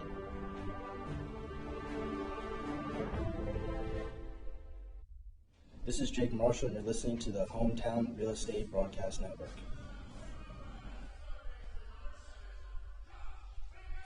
Bottom of the 4th inning from the Reg in Waldorf. 6, 7, and 8 due up in the Blue Crabs order. You normally say, well, that's the bottom of the lineup. Not really for the Blue Crabs. First pitch runs up and in to the 6-hitter Josh McAdams. Count 1-0. It's McAdams, DeLuca, and Trejo. As it is a 3-1 power lead. They added one more on in the top of the fourth. We'll get a little more info on those batters shortly as the 1-0 pitch swung on and fouled off toward the right field side, out of play towards the kids' play area. Well, McAdams leads this team in home runs with 15. Joe DeLuca, one of the best hitting catchers in the league. And then Cesar Trejo has had an outstanding season, was just in the 3 spot. Had 3 RBIs on Sunday. The 1-1 pitch just outside, and the count 2 balls and 1 strike. And Andrew, this is about as complete of a lineup as you're going to get. That's exactly right. I was saying at the top of the broadcast, in my opinion, this is the best lineup that Stan Clyburn has at his availability. And, you know, it's a spot where there's really no holes in the lineup, and that's rare to see in this Atlantic League. But 1 through 9, it's really, really good. 2-1 pitch was right down the middle for a strike. Count 2-2. Now the 2-2 offering. Swinging a high fly ball. Right field deep. Back toward the warning track. And Nick Easley tracks it down in front of the wall for the first out. Shows the power of Josh McAdams. Nearly went opposite field for a home run. He's been doing a really good job of spraying the ball across the field, but he's just getting unlucky to this point. He's a guy that's hitting really well right now, and a good play by Nate Easley. Well, here comes Joe DeLuca. DeLuca, the catcher, had a single back in the second inning on a ground ball down the third base line. First pitch, breaking ball low and in the count 1-0.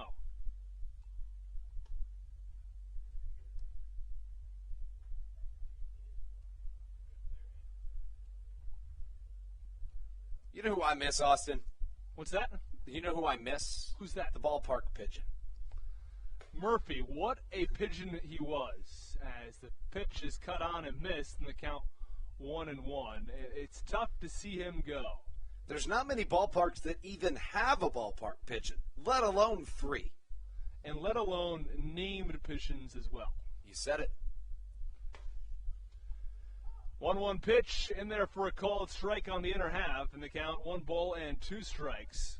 The pigeons are special animals. They do, unfortunately, not clean up after themselves. They don't. They don't do that. And they did leave a bit of a mess, but still an honor to have them as the 1-2 pitch runs a little inside and the count 2-2. The switch hitting Joe DeLuca singled his first time up, but then was caught in a rundown. Right, he was rounding second, took a little bit too long of a turn and couldn't quite get back in time. As the 2-2 pitch cut on and missed, a changeup. And DeLuca swings over it in the count, and that is the second out of the inning, I should say, in the bottom of the 4th. And here comes Cesar Trejo, who's hitting .302 on the season. Not too bad when your 8-hitter is hitting over 300. Yeah, you're exactly right. You said it. I mean, Trejo's a guy that really brings it to the plate. He's 2 for 4 here in this series against the Power. First pitch, fastball for a strike on the outer half. Hitting .314 with the Blue Crabs. 0-1 pitch, cut on and fouled back behind home plate, and the count, no balls and 2 strikes.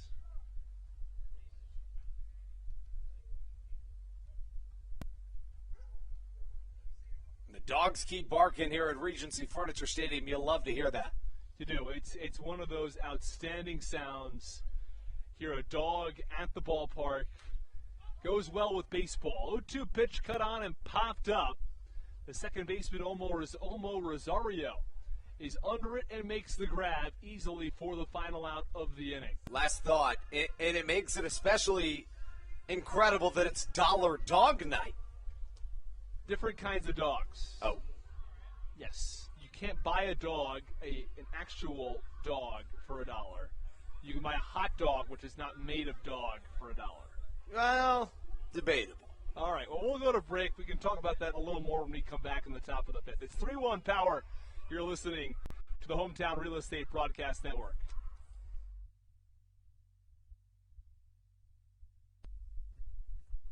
Hey, Blue Crabs fans, make sure to visit the All-American Steakhouse and Sports Theater at 35 St. Patrick's Drive, right here in Waldorf, for some great food with great friends. Their steaks are fresh, hand-cut, in-house daily, as well as many other fresh seafood, chicken, and beef options. They offer outdoor and indoor dining, available each and every day, along with the same great menu to go if you would like. Please visit them online at www.theallamericansteakhouse.com. That's www.theallamericansteakhouse.com. You can also visit them on Facebook or Instagram. They have daily specials that you just can't pass up. Thank you, Blue Crabs fans. All Pawn is Southern Maryland's premier pawn shop and is the official pawn shop of the Southern Maryland Blue Crabs. Stop by and say hello today. They've been a part of the Southern Maryland community for 18 years. If you need some cash to hold you over, or if you're just doing some spring cleaning and want to clear some stuff out, please bring it by All Pawn and let them make you an offer. If you have broken jewelry or some that you just don't want anymore, please bring it by and they'll pay you more than anyone in the Tri-County area. They're located on 301 in White Plains, just south of DeMar Road. Go Blue Crabs! This is Patrick Baker, and you're listening to the Hometown Real Estate Broadcast Network. Top of the fifth inning, West Virginia Power 3, Southern Maryland Blue Crabs 1. 8-9-1 due up for the Power. Elmer Reyes followed by Nate Easley and Connor Myers. First pitch swinging from Elmer Reyes. Ground ball down the third base line, going to get all the way to the corner. Matt Hibbert plays it right up against the mini monster, throws it into third, and Elmer Reyes held to a double, but a leadoff first pitch double off of Kolton Mahoney.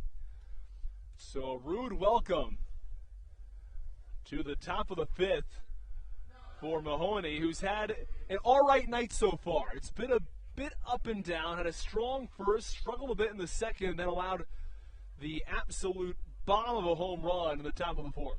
Yeah, and it's interesting because generally he's either way on or way off, but Elmer Reyes, who entered this game 0 for 4 in the year against Mahoney, now 2 for 2 tonight with a single, a double, and 2 RBIs. It's the fifth hit from the West Virginia Power. And the first pitch misses low and away to the right-handed hitter Nate Easley. Easley, a right fielder. He struck out back in the second inning. Reyes on base for the second time tonight, as you mentioned, Andrew. Had a 2 RBI single back in the second. It scored Edwin Espinal and Miles William. And then here in the fifth inning, a leadoff double on the first pitch past the outstretched reach of Josh McAdams. 1-0 pitch, foul tip into the mitt of Joe DeLuca. Reyes stands on second.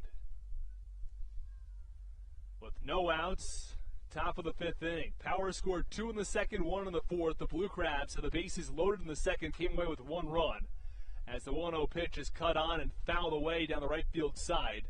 Out of play. Again, back over towards that kids area, which has added an amusement park ride. That's exactly right. And, if Southern Maryland's not able to come back in this game, there's no question. You look back at the second, you have a runner caught in a run down, would have had the bases loaded with 1 down, and then you have the opportunity after scoring 1. 1-2 pitch, swinging a high fly ball, right field. It's David Harris who drifts back in front of the warning track. He makes the grab, but it allows Elmer Reyes to tag from second to third. So Mahoney records the out on Nate Easley.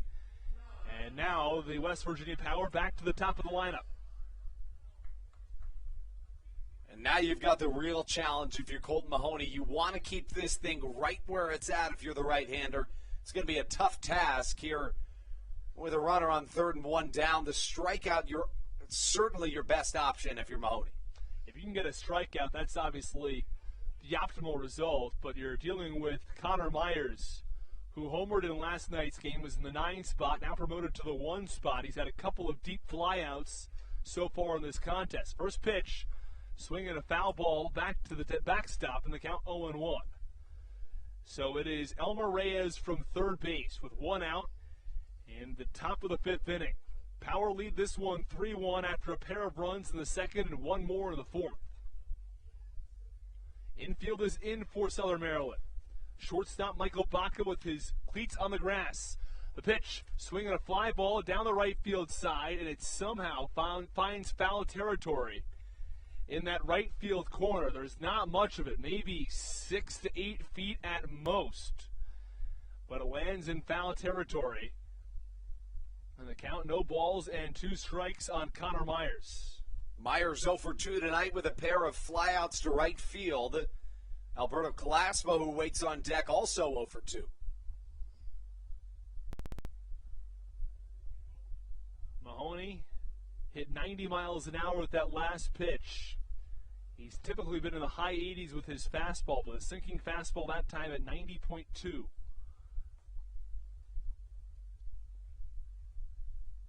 0-2 offering. Swing and a miss. He goes with a breaking ball. DeLuca nicely blocks it, throws to first. And it's there for the out, although the first baseman, Alex Crosby, hopped off the bag nearly simultaneously as he caught it. Yeah, that was a brilliant move by Crosby. He very literally danced across the base to catch the ball while keeping his foot on the bag and recording out number 2. And that's a break and really a gift there that Connor Myers gives you by chasing that off-speed pitch. And now you're in business if you're Kolton Mahoney. And 2 away now in the top of the fifth. Power on top by 2. As Callaspo digs in from the left side. First pitch, fastball, misses in, and the count 1-0. So touching 90 with the last couple of pitches here. 90.3 on the four-seamer, was 90.6 on a sinking fastball. Sitting high 80s, but peaking in the low 90s for the right-handed pitcher, Kolton Mahoney. 2 away in the top of the fifth. Elmer Reyes still off third as the 1-1, or 1-0 I should say, in there for a called strike in the count 1-1.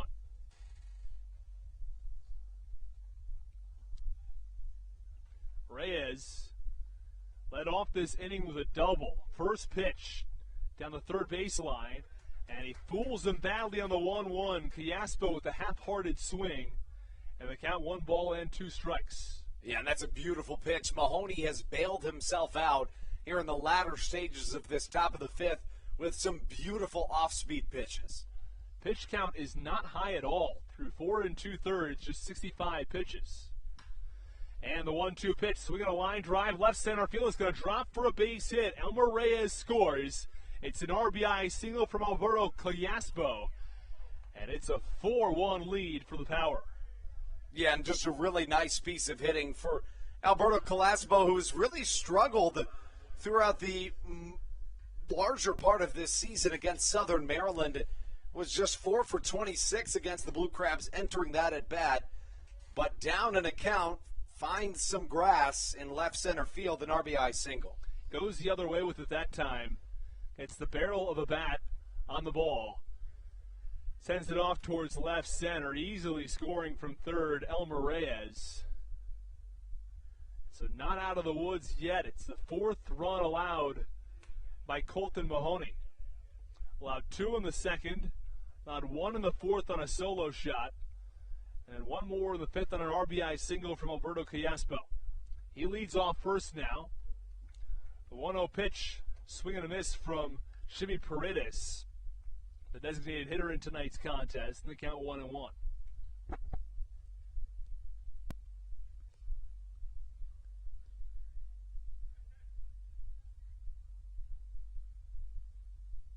One outside, and the count 2 balls and 1 strike. And Mahoney has had pretty good control tonight, by and large. Has not been the issue that's plagued him. 4 2/3 innings of work. He has not walked a batter, struck out 4. He's allowed 6 hits. Pitch cut on and missed.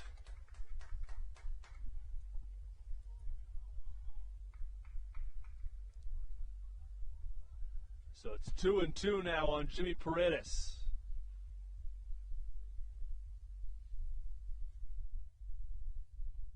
Mahoney set. Pitch. Swinging a high pop-up foul behind home plate. And the count remains 2 balls and 2 strikes. And, certainly if you're Southern Maryland in a situation like this, you've left a fair amount of runners on base. At some point against Eli Villanueva, who really hasn't been all that sharp tonight, despite just allowing 1 run and 4 hits, at some point you're going to break through. 2-2. Ball is low and in the dirt. It's a live ball. DeLuca has no idea where it is. And Alberto Callaspo goes first to third. Now there's a question because Joe DeLuca thought that Jimmy Paredes was hit by the pitch. Now, if he was hit by the pitch, it's a dead ball and the runner's on first and second. If he wasn't hit by the pitch, it's a 3-2 count with the runner on third. What do you see there, Andrew? At first, I thought it hit his back foot, just like Joe DeLuca did, which is certainly the reason why he just kind of observed after that pitch. But, it's just one of those tough breaks, and this has been a series where most of the breaks have gone in the Powers' way, and that's the games that you just have to fight through and try to find a way to win. And Callaspo was kind of unsure of what had happened as the 3-2 pitch cut on and missed, struck him out. High fastball gets Paredes swinging. Either way, back to the point, Callaspo was a little unsure of what was going on. He hesitated a moment. He might have even been able to come home had he run off the bat, but instead, it's a strikeout to end the inning. Callaspo did drive in a run. It's 4-1 Power at the end of 4.5. You're listening to the Hometown Real Estate Broadcast Network. This is Sam Burton, and you're listening to the Hometown Real Estate Broadcast Network. Chick-fil-A of Charles County has been a proud supporter of the Southern Maryland Blue Crabs since their inception in 2008. For years, they have sponsored the Southern Maryland Blue Crabs, America's prisoners of war and missing in action. In between the second inning of each game, there is a moment of silence brought to you by Chick-fil-A. The Southern Maryland Blue Crabs appreciate and respect not only Chick-fil-A, but all of those that have served our great country. The seat that they sponsor was made possible by Chick-fil-A of Charles County. Thank you so much, and visit any of your Charles County Chick-fil-A locations today. The Charles County Department of Health encourages you to get the COVID-19 vaccination today. You can get it all over Southern Maryland or no matter where you are across the United States. Vaccinations are offered right here at Regency Furniture Stadium with no appointment needed. Charles County Department of Health and the Southern Maryland Blue Crabs urge you to take one for the team and get the vaccine.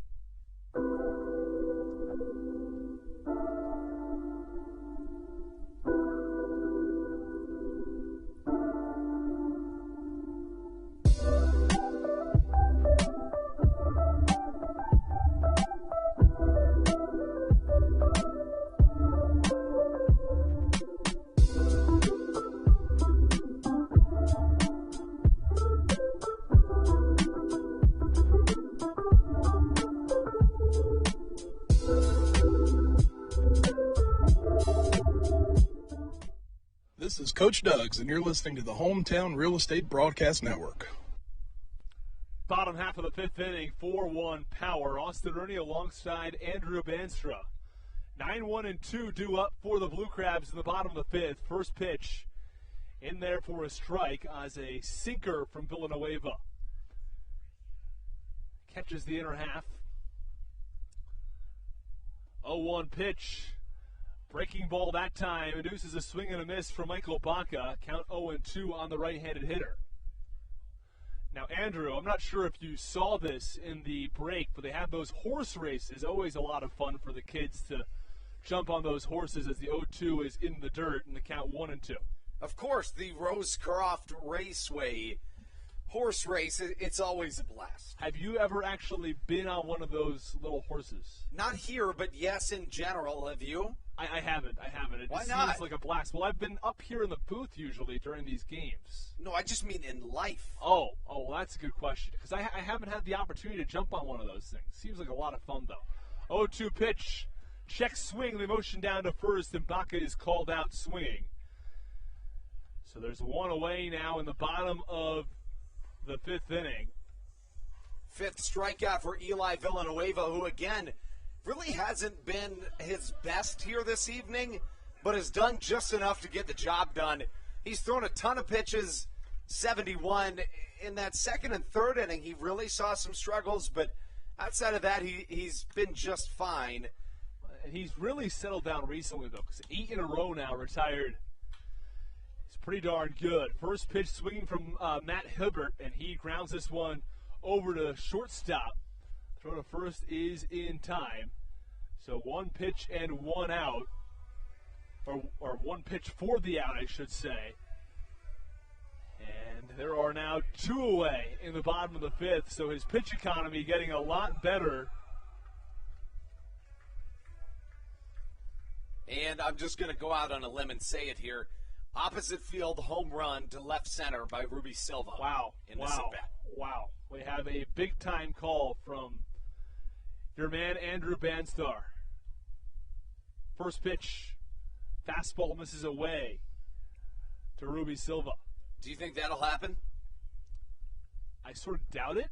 Why? Because the chances someone hits a home run, even Ruby Silva, is like maybe 8 to 10% at best.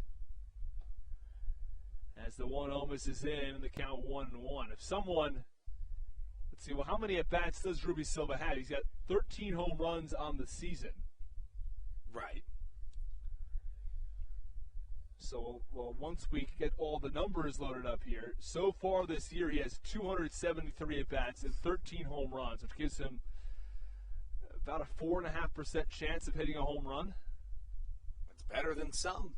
It's better than a lot of people, but to say it's likely, I would have a hard time saying. But I didn't even say it was likely. I just said it's going to happen. Well, it didn't. It didn't, because that was the 3-0 pitch, and it missed upstairs and away, and it's a 4-pitch walk issued to Ruby Silva. So runner on first base and 2 outs. Bottom of the fifth inning, the power 4, and the Blue Crabs 1. The 3 and 4 hitters coming to the plate for the Blue Crabs. Now, in my defense, he didn't even have the opportunity. Okay, I mean, okay. And it wasn't an at-bat technically, but... Right, that's what I'm saying. You still did say he was going to hit one right here, so... I said if he had the opportunity. I don't believe that you said that. First pitch swinging from Zach Collier is popped up to the left side. Reyes gives way for Williams, who comes in and makes the grab. In shallow left, the Blue Crabs strand 1 as Ruby Silva reached on a walk, but at the end of 5, it's the power 4 and the Blue Crabs 1. You're listening to the Hometown Real Estate Broadcast Network. This is Daryl Thompson, and you're listening to the Hometown Real Estate Broadcast Network. When you're in the market to buy or sell a home, call Tony McClure of Century 21 New Millennium and his Grand Slam team. The realtor of the Southern Maryland Blue Crabs since our first season in 2008. Tony and his team of preferred partners includes Tim Murphy of CNF Mortgage and Steve Scott of the Scott Law Group. Together, they will ensure that your real estate needs are nothing short of a grand slam. The quality service you will receive is Hall of Fame worthy. Put Tony's 41-plus years of experience to work for you. Call or text Tony today at 301-928-1280 for your personal Grand Slam experience. Go Blue Crabs. Did you know that the Washington, D.C. metro area is the 5th most expensive place to live in the entire United States of America? Sometimes finding affordable housing in this area can feel impossible. If you're struggling to find affordable housing, look no further than the Villages of St. Charles by Ross Properties. You can visit them online at villagesatstcharles.com for more information today. Villages of St. Charles. They'll have you safe at home.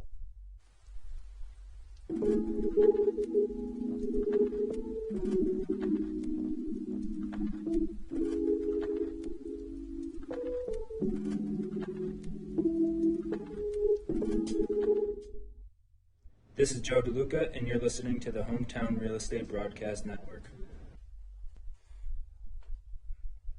Top half of the sixth inning, as the Power come to the plate. It's 4-1 West Virginia.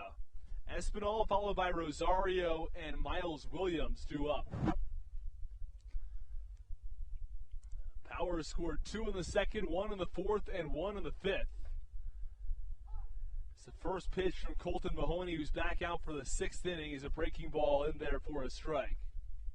Now, Andrew, it is Wagon Wednesday here at the ballpark. It is. There are dogs here. Right. As the 0-1 swing and a high fly ball, shallow left center field. It's Zach Collier who comes in and makes the grab for the first out. One away in the top of the sixth. So there are dogs here at the ballpark. I already mentioned I'm not a huge cat person. Are you a cat person? Are you a kitten person? Not especially. You cat to be kidding me. Right. You should have added right meow. Right. But anyways, if there's anybody who knows how to make a cat joke, it's me. But to finish that, there was at one point a Catter Day here at Regency Furniture Stadium. I know the Nats do that a lot. They even sold merch that said Catitude. So it's not out of the question. All right, well, the first pitch misses low to Olmo Rosario. Now the 1-0 offering. Breaking ball in the inner half for a strike. The count 1 ball and 1 strike from Kolton Mahoney on Olmo Rosario. I have a question. I once saw somebody walking a cat in a stroller. Wow, well, that's over the top as the 1-1 pitch cut on and fouled back to the netting in the count 1-2. If you're walking a cat in the stroller, the cat shouldn't be outside. Yeah, that's probably true. But is that more normal than walking a cat on a leash? Oof. I have never seen a cat walked on a leash. Cats, they're domesticated, but they're not really domesticated. You can let them out and they'll catch birds and all sorts of things. As the 1-2 pitch comes up and inside and hits Olmo Rosario on the back. So a runner on first base now with 1 out. It looked originally like he was going to run right at the pitcher, Kolton Mahoney, but I think I'm going to have to assume he was just joking. Did you see that? I didn't see a move to the pitcher. I he saw a bit of a sprinted stare down. Well, he sprinted over to first. No. You must have missed it. He literally sprinted at Kolton Mahoney, and then when he got to the cut of the grass, he started sprinting towards first. He probably took 4 steps towards the pitcher. Okay, because I didn't see that. I didn't see that insinuation, but either way, first pitch, a called strike now on Miles Williams in the count 0-1. Rosario leads off first after he was hit by the pitch from Kolton Mahoney. 1 out, top of the sixth, 4-1 Power. 0-1, breaking ball, wave and a miss in the count 0-2. And Williams is 3 for 3 against his former team in this series. 2 doubles, 3 RBIs, and a home run. And that home run was absolutely smoked in his last at bat. Again, one of the furthest balls I've ever seen hit here at the Reg. Nice pickoff move. Check on Olmo Rosario, and he's hit by the pitch. He just finds his way in the line of fire from Kolton Mahoney. Yeah, I didn't at first realize it hit him somewhere where it's probably the last place he'd choose to be hit if given the opportunity. He seems like he's doing all right, though. Count 1-2 on Williams. Pitch, check swing, and he went around on a breaking ball low and in the dirt. And that is the second out from Kolton Mahoney, a strikeout on Miles Williams. There are 2 away now, and Francisco Arcia will come to the plate.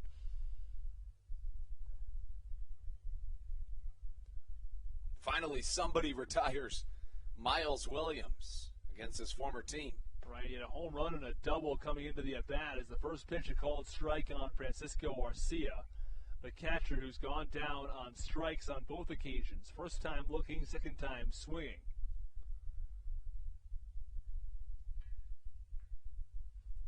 Count 0-1 on the lefty. 0-1 pitch, cut on and missed on a breaking ball. Count 0-2, and quickly behind to the count once more.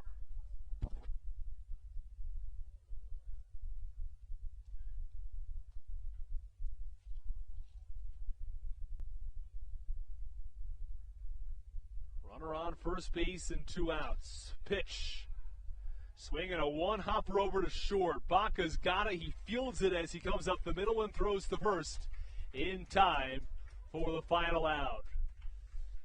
So at the end of 5.5, it is the Power 4. The Blue Crabs 1. Southern Maryland coming to bat. Stick with us on the Hometown Real Estate Broadcast Network. This is Dalton Geeky, and you're listening to Hometown Real Estate Broadcast Network. There's nothing quite like when the Blue Crabs retire the side. At Wealth Management Partners, they're on your side for your retirement planning needs. It's never too early to start planning your retirement. Talk to the experienced financial advisors of Wealth Management Partners located right here in Waldorf. Call them today at 301-885-0955. Again, Wealth Management Partners. Call them today at 301-885-0955. Weiss Markets is a proud sponsor of the Southern Maryland Blue Crabs and has been since their inaugural season in 2008. Weiss Markets also presents one of the Blue Crabs' best and most famous promotions every single year. Kids can get in free to every single Blue Crabs game of every single year simply by wearing a jersey thanks to Weiss Markets. Weiss Markets can help you with all of your game day needs for a great price. Stop in at your local Weiss today. Eat better, spend less. That's wise. Weiss Markets is a proud sponsor of the Southern Maryland Blue Crabs.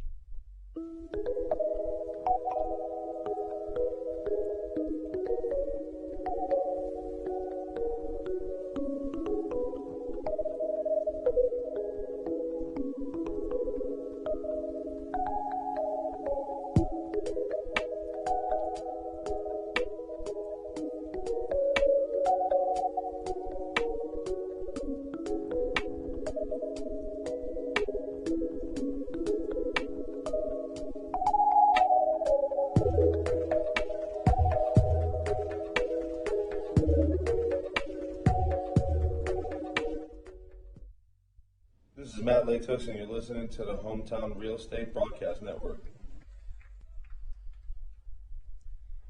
Bottom half of the 6th inning, it's 4-1 Power. 4-5 and 6-2 up in the Blue Crabs order. David Harris followed by Alex Crosby and Josh McAdams.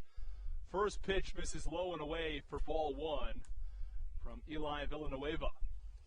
You mentioned it earlier, Villanueva's done a really good job at turning things around after a shaky start in innings 2 and 3.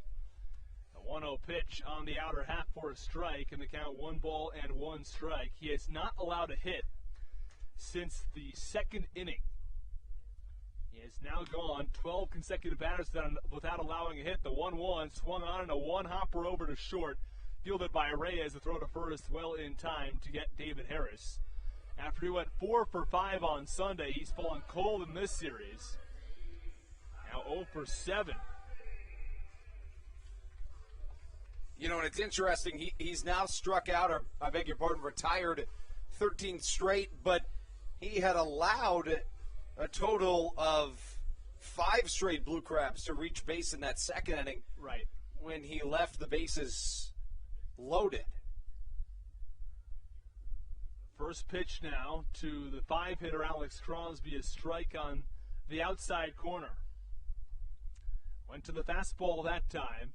1 away now in the bottom of the 6th, still 4-1 Power. The 0-1 pitch, swinging a high pop-up, shallow center field. It's Connor Myers who drifts in, about 10 steps and makes the grab for the 2nd out. So a very quick 2 up and 2 down here in the bottom of the 6th. Yeah. Now, Andrew, we talked about this a little bit earlier. Talked about the kids' park and the amusement ride. You've been on the amusement ride, correct? I have. Tell me, on a scale of 1 to 10, how do you rate it? Is it fun? Is it a little scary? Who is it best I wouldn't suited say for? it's scary. I'd just say don't eat right before you go on it, because I got a little bit sick to my stomach, to be honest with you. But all in all, it's a fantastic ride. We'll have to have Steve give his 2 cents when he comes back. He knows a ton about the amusement park rides in the kids' park. First pitch fastball just a little bit low to the 6-hitter Josh McAdams. I'd love to try it before I head on out here. I don't know if it's going to be possible. Let's make it happen. Let's get a video of it. All right, should be fun. Don't know the last time I went to an amusement park as the 1-0 pitch is swung on, a ground ball through the left side for a base hit. Josh McAdams aboard. It's the first hit for the Blue Crabs since the second inning when Matt Hibbert had a base hit. So now a runner on first base with 2 outs in the bottom of the 6th as the Blue Crabs look to start a 2-out rally. Good series. Joe DeLuca, go ahead. A good series for Josh McAdams, who's now 2 for 5 with 2 walks. A good patient approach, and we've mentioned it a couple of times, even those outs he's recorded have been well-struck baseballs. He's had a lot of very hard-hit outs towards center field. Had some in the last series as well. First pitch to DeLuca, swing, and a slow roller over to second. Omar Rosario's got it. Tosses to first with plenty of time to get DeLuca. So 1 hit, no walks, and 1 left on base at the end of 6 innings of play. The power for the Blue Crabs won. You're listening to the Hometown Real Estate Broadcast Network. This is Andres Riceno, and you are listening to the Hometown Real Estate Broadcast Network. So, what do you like about your home? Practice like hockey. I practice stick handling and sometimes shooting. Mommy, go outside sometimes. I like playing in the cross. Famous tricks. I like the scribble. Daddy, I like to build Legos at home. I'm the biggest cousin. Riding my dirt bike. We help you home. At Hometown Real Estate, we want to help you and your family home, whatever that takes and whatever that means to you. Give us a call at 888-225-2736 or online at helpyouhomebluecrabs.com. All Pawn is Southern Maryland's premier pawn shop and is the official pawn shop of the Southern Maryland Blue Crabs. Stop by and say hello today. They've been a part of the Southern Maryland community for 18 years. If you need some cash to hold you over, or if you're just doing some spring cleaning and want to clear some stuff out, please bring it by All Pawn and let them make you an offer. If you have broken jewelry or some that you just don't want anymore, please bring it by and they'll pay you more than anyone in the Tri-County area. They're located on 301 in White Plains, just south of DeMar Road. Go Blue Crabs!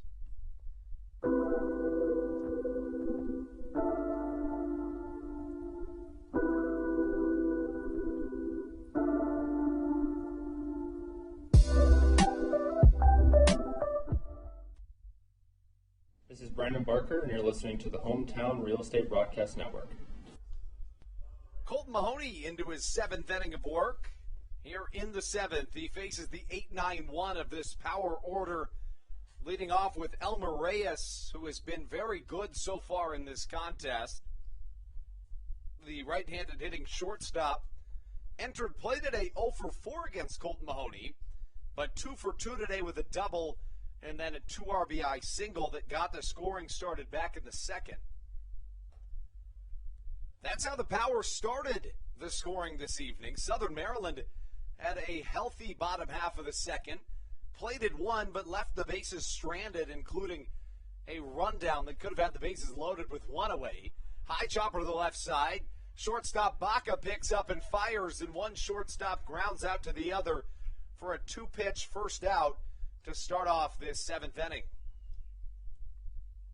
A quick one to this point here in Southern Maryland, and it brings up Nate Easley. Easley 0 for 2 tonight with a strikeout and a flyout.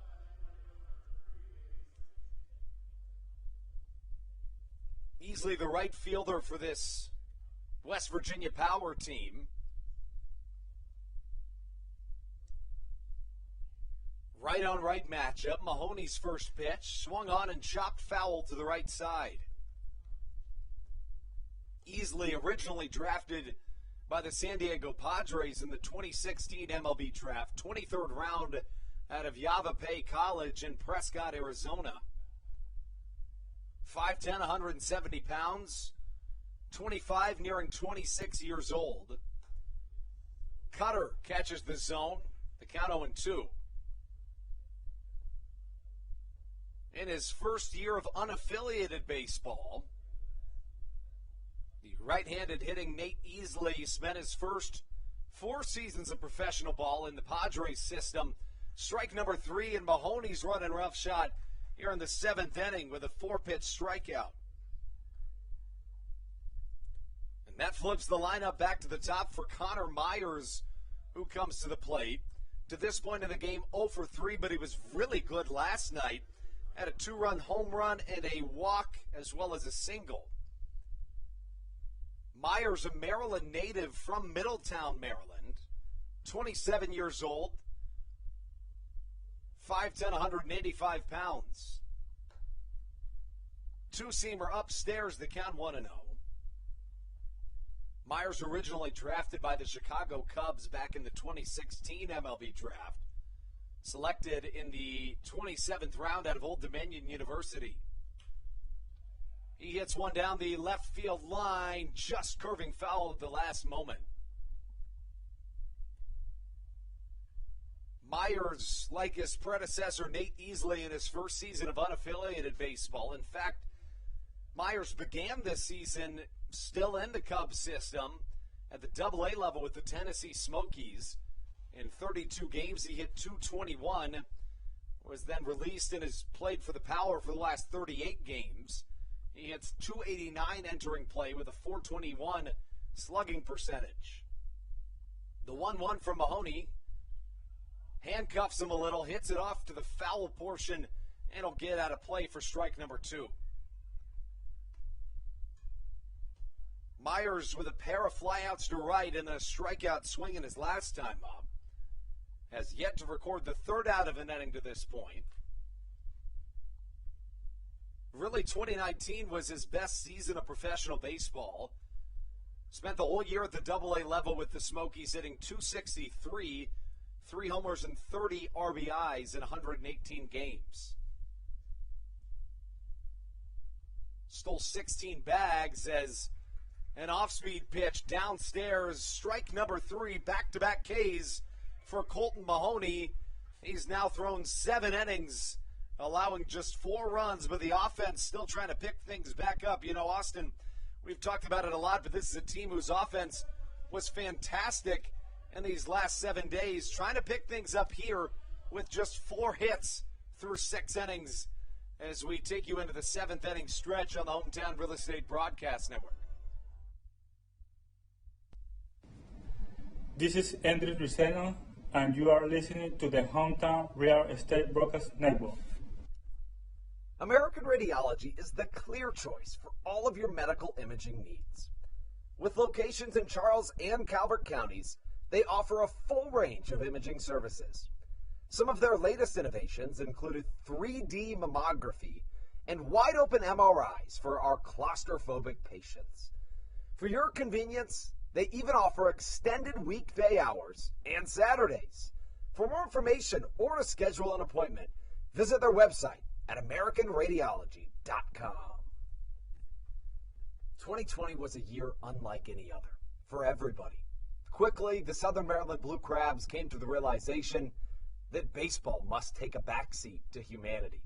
Immediately, the Blue Crab staff and all of Crustacean Nation teamed together to provide COVID-19 tests and eventually vaccinations.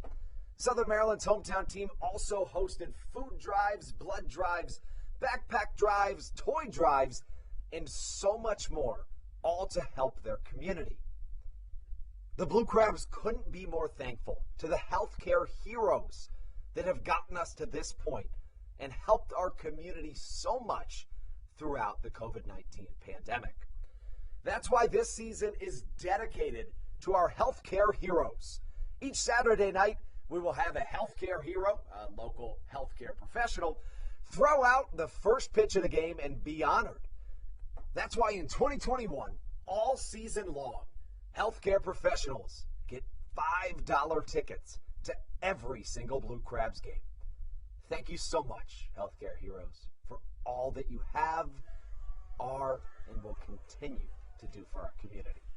This is Coach Doug's, and you're listening to the Hometown Real Estate Broadcast Network.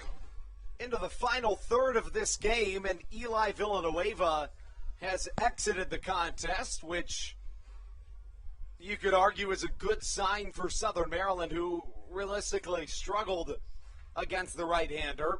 He finishes with a line that reads as follows: 6 innings, 5 hits, 1 run it was earned, 3 walks, 5 strikeouts, as a southpaw enters this ball game and faces off against Cesar Trejo. It's Joe Testa who enters this game. Testa in his first season in the Atlantic League since 2017 has been in the Atlantic League, however, since 2014 in 4 separate appearances. In 8 appearances this year, a 5.17 ERA for the southpaw.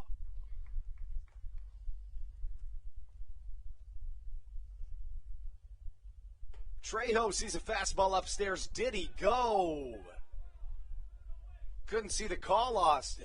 Yeah, well, it said he held up.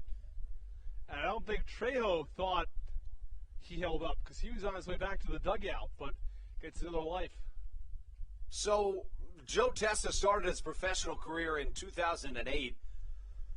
Played in affiliated ball through 2012 with the Twins and Nationals organization, reaching as high as the AA level, as Trejo fans on a fastball, strike number 3.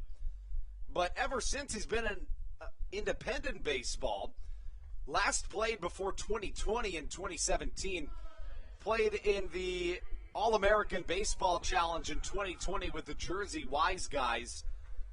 6 appearances, 5 starts, and now here with the Power in 2021 as Michael Baca comes to the plate. Did you know about the Jersey Wise Guys? I'd never heard of this name. Is that a real team? It is. I didn't make it up.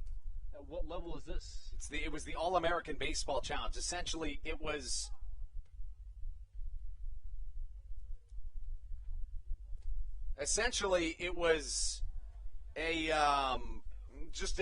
an independent baseball league that was created mid-pandemic. Soft chopper to the left side. Galasmo comes up throwing and throws out Michael Baca for out number 2. It's my understanding that Stevie Bowen is joining us here momentarily on the Hometown Real Estate Broadcast Network.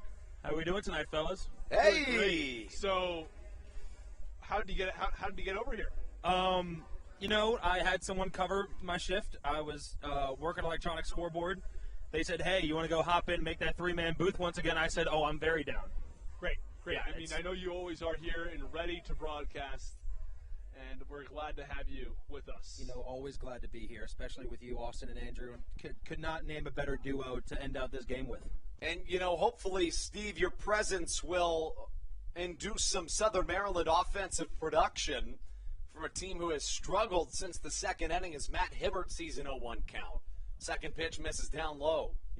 I like to think that I bring a certain, sense of morale to the broadcasts. Maybe the team knows I'm in here now. Things just might start clicking. Who knows? We got a lot of baseball left to play. Boston, what are the probabilities that has an impact? I think I'd like to say it's over like 1% or 0.5%, but I think I'd be lying if I said it was. Well, that seems slightly hurtful. I was about to say you could have just lied to make me feel better, but... Well, I think it's working as Matt Hibbert lines one to the right side. Austin, you might have some apologies to make. Well, you know what? I'm going to give you a half-hearted apology for that base hit. A full-hearted apology sounds too far. But that's fine. I will accept that.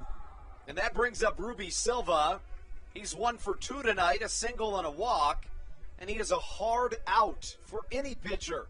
It's a left-on-left matchup with Joe Testa on the mound. As the dogs continue to bark here on this Wagon Wednesday. John Wilcox asked, this dog night? John, yes it is. Where is this? On the YouTube. Oh, yes, John, it sure is. This is dog night. It's also Dollar Dog Night. Now, Austin tells me those are completely separate things, but having been a part of the boardroom that put together the promotional schedule, I can tell you that it's not. There is a correlation between the two. But again, dogs and hot dogs, there is no similarity. I was going to ask if you guys had talked about that or not, because I didn't know if tonight was maybe the best night to have dollar dog night, because that just implies buying dogs to It seems insensitive, I guess. Yes, I get where we're going with it. It does seem like the perfect night to do it. Maybe a little more thought into it, but other than that, who doesn't like a good dollar hot dog? 3-0 misses a 4-pitch walk, gets Southern Maryland in business. It has been good luck with Steve on the air, and now Zach Collier 0 for 3 on the night comes to the plate. He was my X factor entering this game. He has fell silent to this point, but could make that all go away with a big at bat here. Yet another left-on-left matchup. Well, we talked about this.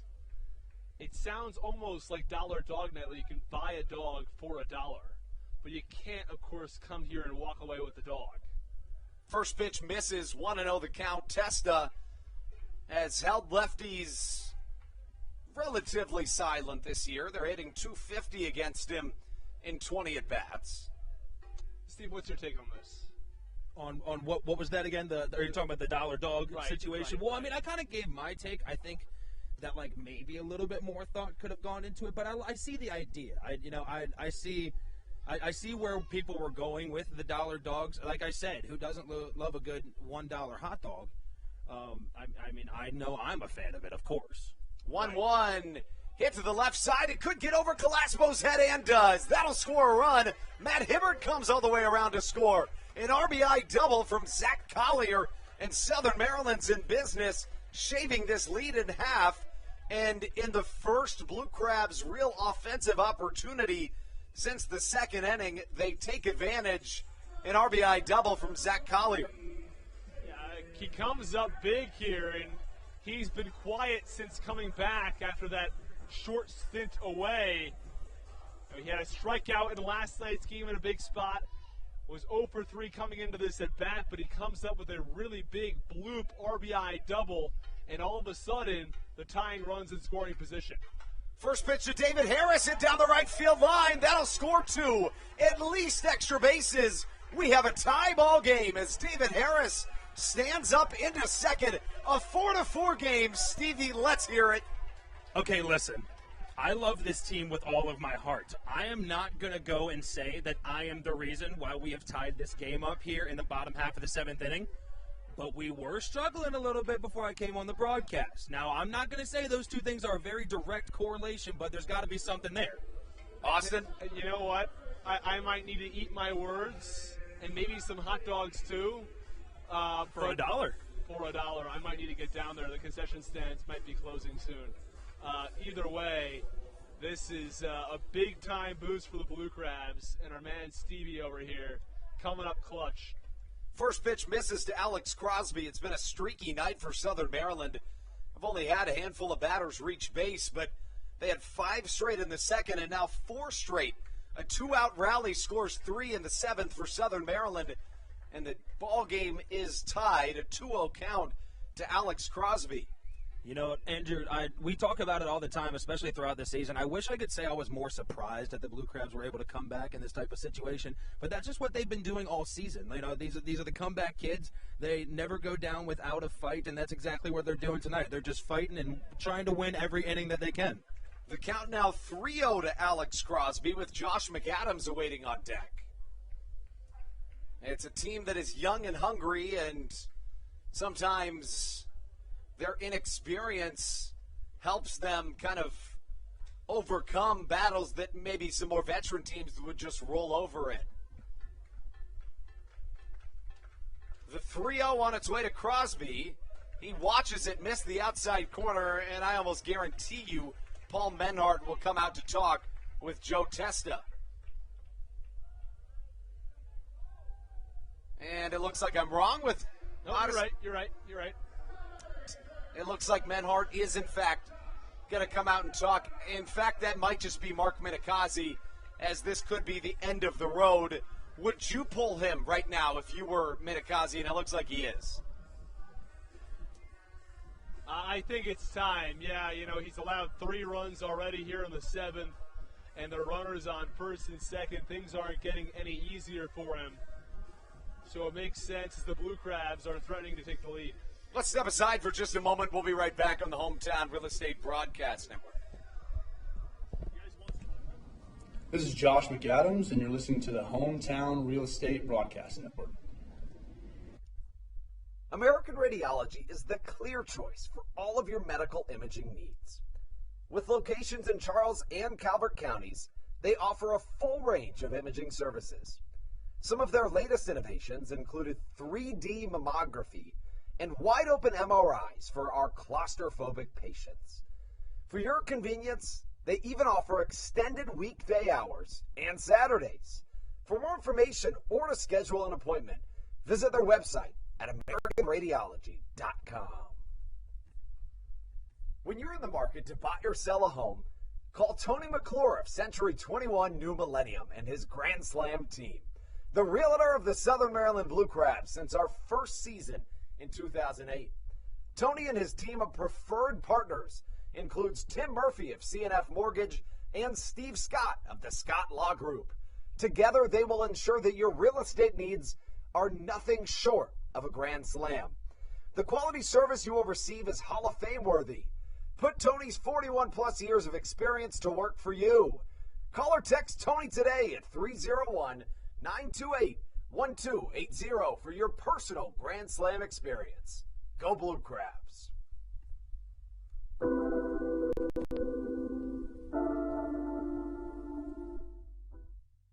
This is Matt Latos, and you're listening to the Hometown Real Estate Broadcast Network. A power outage for the West Virginia Powers pitching staff here in this bottom half of the seventh inning. Southern Maryland comes back and makes it a tie ball game, and now Junior Rincon will enter the game. We saw Rincon last night, who's been phenomenal as a member of the West Virginia Power. He has made 9 appearances since joining the Power. In those 9 innings, 5 hits, no runs, 5 walks issued as well. And he'll face Josh McAdams to start us off in a new frame of baseball. It's a tie ball game suddenly with 2 away here in the bottom half of the 7th. Some action brewing in Southern Maryland's bullpen. Andrew Bandstra alongside Austin Rooney and Stevie Bowen as McAdams comes back up to the plate. He's 1 for 2 tonight. He did walk once, had a home run yesterday. His 15 bombs on the year, tied for the 6th most in the Atlantic League of Professional Baseball here in 2021. Rincon taking his time out on the mound.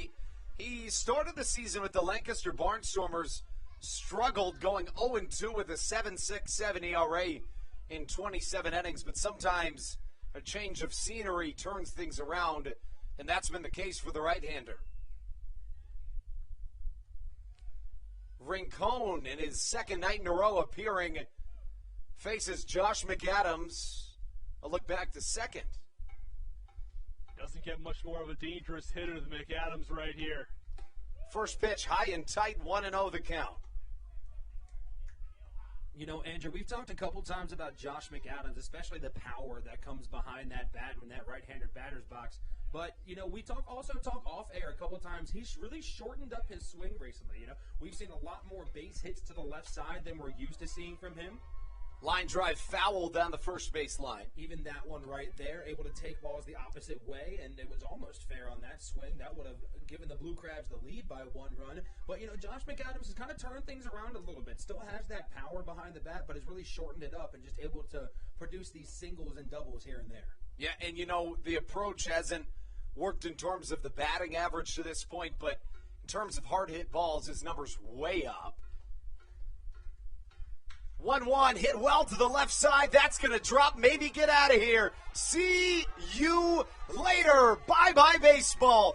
Josh McAdams sends a 3-run shot to the left side, and Southern Maryland is in business. A 6-run bottom half of the 7th inning puts the Blue Crabs on top 7-4. Wow. How about it? Josh McAdams, I'll tell you, he has been terrific in this homestand. He's hit the ball on the button so many times and just gotten a little unlucky. Not that time. I thought it might hit the gap. It goes over the wall in left center, and a 3-run shot. That is the first time that Junior Rincon has allowed a run to come around and score on his watch since joining the Lancaster Barnstormers. And Steve and Austin, I think you guys need to work something out. You know, I think we do. We talked a little bit during that half inning when we were taking a break, and I looked at Austin. I said, hey, we tied this game up here. I would like an apology for those original comments he made. He was like, all right, I'll give you a half-hearted one. Now, listen, I know this moment is not about me. It's about the Blue Crabs right now. But, Austin, I think I deserve an official apology. So I gave you a half-hearted apology prior, okay? Correct. I'm going to give you a 80% apology. Is that better? I mean, yes, it's better, but I still feel like I'm being disrespected. But I'll take it at the moment. Okay. If anybody deserved a full-hearted apology, it would be Stevie Bowen right now, as the Blue Crabs have put together a 6-run, 2-out rally here in the bottom half of the 7th. Curveball swung on and missed from Joe DeLuca. How about this? Before we go to the break here, I'm going to amend my 80%. Give you 100% of the apology. A full-hearted apology to Steven. Comes on here, you, Austin. 6 runs in the 7th. You can't ask for much more. I appreciate you. You really can't, as the Blue Crabs played a half dozen in their half of the 7th. A new arm under the mound. When we return, it looks like Andres Briseño on the Hometown Real Estate Broadcast Network. This is Josh McAdams, and you're listening to the Hometown Real Estate Broadcast Network. Did you know that the Washington, D.C. metro area is the 5th most expensive place to live in the entire United States of America?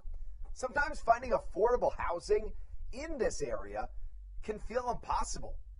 If you're struggling to find affordable housing, look no further than the Villages of St. Charles by Ross Properties. You can visit them online at villagesatstcharles.com for more information today. Villages of St. Charles. They'll have you safe at home. There's nothing quite like when the Blue Crabs retire the side. At Wealth Management Partners, they're on your side for your retirement planning needs. It's never too early to start planning your retirement. Talk to the experienced financial advisors of Wealth Management Partners located right here in Waldorf. Call them today at 301-885-0955. Again, Wealth Management Partners. Call them today at 301-885-0955.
This is Kent Blackstone, and you're listening to the Hometown Real Estate Broadcast Network. Well, just as I suspected, Stevie Bowen is our good luck charm.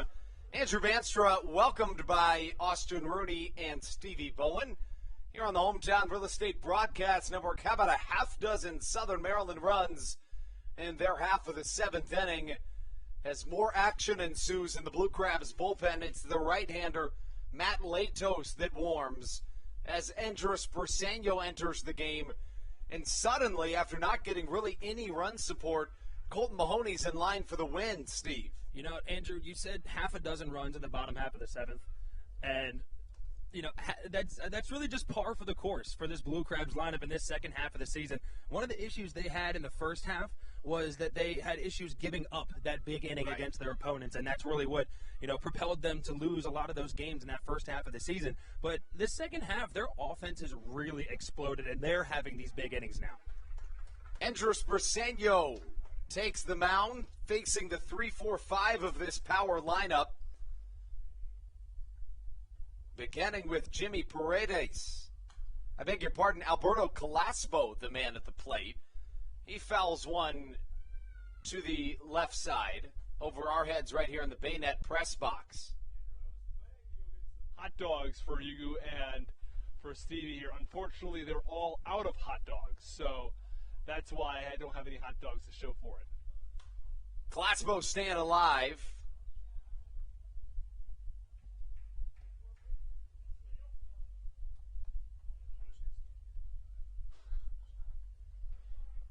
As we have a three-man crew once more, Stevie Bowen, Andrew Banstrup, Austin Rooney on the Hometown Real Estate Broadcast Network. Well struck to the left side, Zach Collier with a good route to the ball to cut it into a single as Calaspo collects an opposite field single to lead off the eighth. You know, you really can't say much more about Zach Collier besides the fact that he is a plus defender for this Blue Crabs outfield. You know, if he's not able to track down that ball in the gap, you know he's going to take that perfect route 9 times out of 10 just to make sure he cuts that off into the single. And that's really all you can do in that situation. Andres Briseño on the season, fantastic. In 31 appearances, a 1.49 ERA, 36 and a third innings issued with 6 earned runs allowed. He appeared last night, allowing 1 unearned run. There's action in the West Virginia Power bullpen. Curveball misses down low, 1-0 the count to pinch-hitting Reimer Liriano. Liriano 0 for 3 tonight, an MLB veteran that got the start last night but did not this evening. Last night, Liriano went 2 for 4 with 2 doubles. One of them brought home a critical pair of runs in the 9th inning that secured a 5-3 West Virginia victory. Looks like a ball got into play. You know, obviously, as a pitcher, that's something that you don't want to happen, but, you know, obviously that happens here at Regency Furniture when we have the bullpen on the field. Yeah, a lot of MLB teams that have inside stadiums just don't have the room in the outfield to do that, and makes things a little more complicated, but it also works. Fastball fouled into the netting, and Austin, I don't think you've heard this before, but Steve has a really strong affection for netting. He really appreciates it. What are your thoughts on netting? Yeah, but first, before you say anything, I just need to confirm that I love a good net. Big fan of it. My thoughts on netting, I'm lukewarm on netting. We'll get to it after the pitch. Slider downstairs, 2-1. So there are two things here. It's a double-edged sword. On one hand, I love the protection's good. You need to protect the fans. On the other hand, it does keep you a little bit disconnected from the game. You're not as connected as you are without the net. Now, in 2021, as a slider misses 3-1 the count, don't you think that we'd have some sort of, fishing line that would be, transparent but strong enough to keep the balls back? That's a Shark Tank idea, if I've ever heard one. You know, boys, I think we just found our $1 million idea. I did. I think all three of us We're looking for 5% of our company for $1 million I'm gonna say right now, Off-speed swung on and missed on the outside corner. Go ahead, Steve. 3-2 the count. No, you're good. I'll say a year from now, us three are going to be in a very different position, sitting pretty in a mansion each, because we're about to make some money off that idea. But I'd still like to be broadcasting Blue Crabs games. In all seriousness. That's fair. But we'll go home to our mansions. Okay, that sounds good. Yeah, that's what I like. On our private jets. Well, are we flying in for every home game? Yeah, of course. Oh, yeah, because we can afford to do that now. Of course. Okay. And for anybody out there that's in the middle of stealing this idea, we already patented it. Don't even try. Yeah, we did. fastball fouled to the left side. 3-2 remains the count.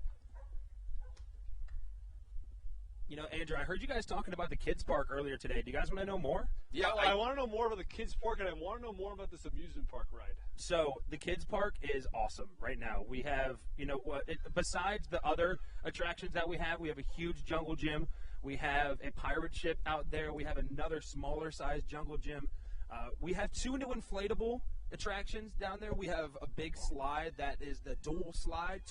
You and a friend can race down it. Ball 4 crosses, and now 2 on as Briseño allows back-to-back batters to reach with Edwin Espinal coming to the plate. But besides, those new attractions that we have in there, we got 2 more carnival-style rides. One of them is like one of the safari jeeps. There's about 5 of those, all of them named after a different country.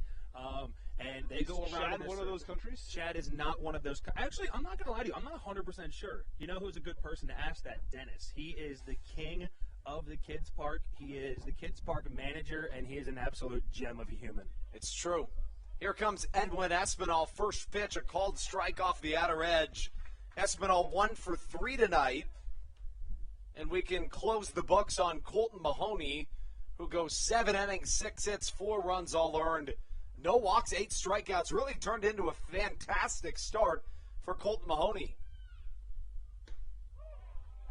Fastball misses low. That was a really close pitch. Either way, with regard to Kolton Mahoney, he allows 4 runs, probably more than he wanted or deserved. Just got a little bit hurt by some of the extra base hits that were quite a few of his hits that came in bunches. And unfortunately, that hurt him a little bit. But by and large, a really good start. This could be 2. Baca, a glove flip to second. Ruby Silva to first. 6-4-3 with some style. And the Sports Center Top 10 play makes this situation much less desirable for West Virginia. For someone that doesn't normally watch Blue Crabs games or isn't well-versed on what Michael Baca is as a fielder, it might look like he's trying to be overly flashy by flipping the ball in his glove, but that's a play he's going to make 10 times out of 10 every single time. He's just an absolute plus defender out there in that shortstop position. He really is. We've seen him. He also plays multiple positions in this infield, but he's become a consistent bat, especially more recently. His batting average up into the 280s. It was significantly lower than that earlier this season, but he's had a really nice homestand right here at the Reagan Waldorf. And that's what Enders Briseño does for you, even when working into a jam. This is a guy that will flip momentum on its head. Suddenly, 2 away with a runner at third, and Olmo Rosario up to the plate. Fooled by an off-speed pitch, 0-2. Enders Briseño unquestionably in the driver's seat here against Rosario.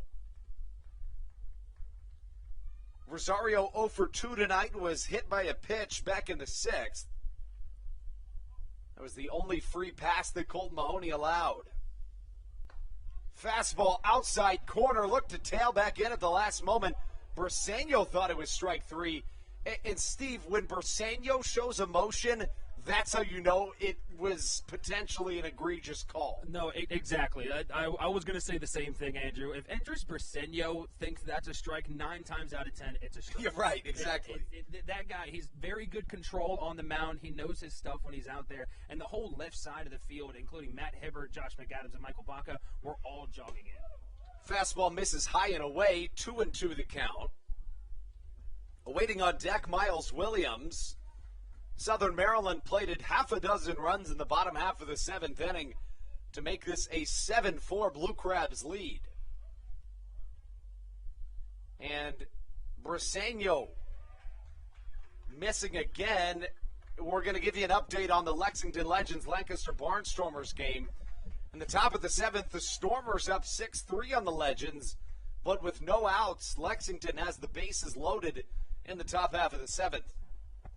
Of course, the Blue Crabs and the Legends tied for first place. The payoff pitch. Fastball up the middle. It will bring a run home, and this game has been cut to a 7-5 Blue Crabs lead. What's the difference a strike makes? That pitch, if he gets the call for strike 3, he's out of the inning. It's a 7-4 game going into the bottom of the 8th, but instead, a base hit, and the Power are still alive with 2 outs in the 8th. The velocity has been there for Briseño, his fastest pitch of the evening, really his two fastest pitches of the evening were on a ball four earlier, 96.1 miles an hour, and now 96 miles an hour for that single. Change-up catches make that a curveball, and the count 0-1 to Miles Williams. You know, these new robotic umpires, they're very, very accurate, and so far throughout this homestand, I've been very pleased and really haven't questioned a single call. But here in the eighth specifically, we've seen a few that have led me to question whether that was actually a strike or a ball. 0-2 the count to Miles Williams, who struck out swinging in his last at-bat. Prior to that, he was 3 for 3 against his former team with 2 doubles, 3 RBIs, and a homer. The 0-2 slider outside corner. Briseño allows a run, but stops the bleeding right there. The Power tack on a run in the top of the eighth. The 7-5 Blue Crabs lead takes us into the bottom half of the eighth inning. Right here on your home for Blue Crabs baseball, the Hometown Real Estate Broadcast Network. This is Joe DeLuca, and you're listening to the Hometown Real Estate Broadcast Network.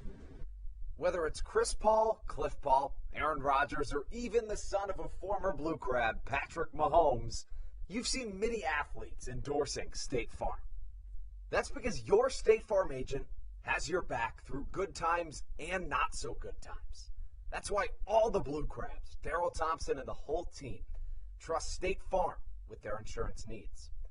State Farm is the company people have trusted for over 99 years to help life go right. Call your local State Farm agent, Greg Conklin, today at 240-776-4289. When you're in the market to buy or sell a home, call Tony McClure of Century 21 New Millennium and his Grand Slam team, the realtor of the Southern Maryland Blue Crabs since our first season in 2008. Tony and his team of preferred partners includes Tim Murphy of CNF Mortgage and Steve Scott of the Scott Law Group. Together, they will ensure that your real estate needs are nothing short of a grand slam. The quality service you will receive is Hall of Fame worthy. Put Tony's 41-plus years of experience to work for you. Call or text Tony today at 301-928-1280 for your personal Grand Slam experience. Go Blue Crabs.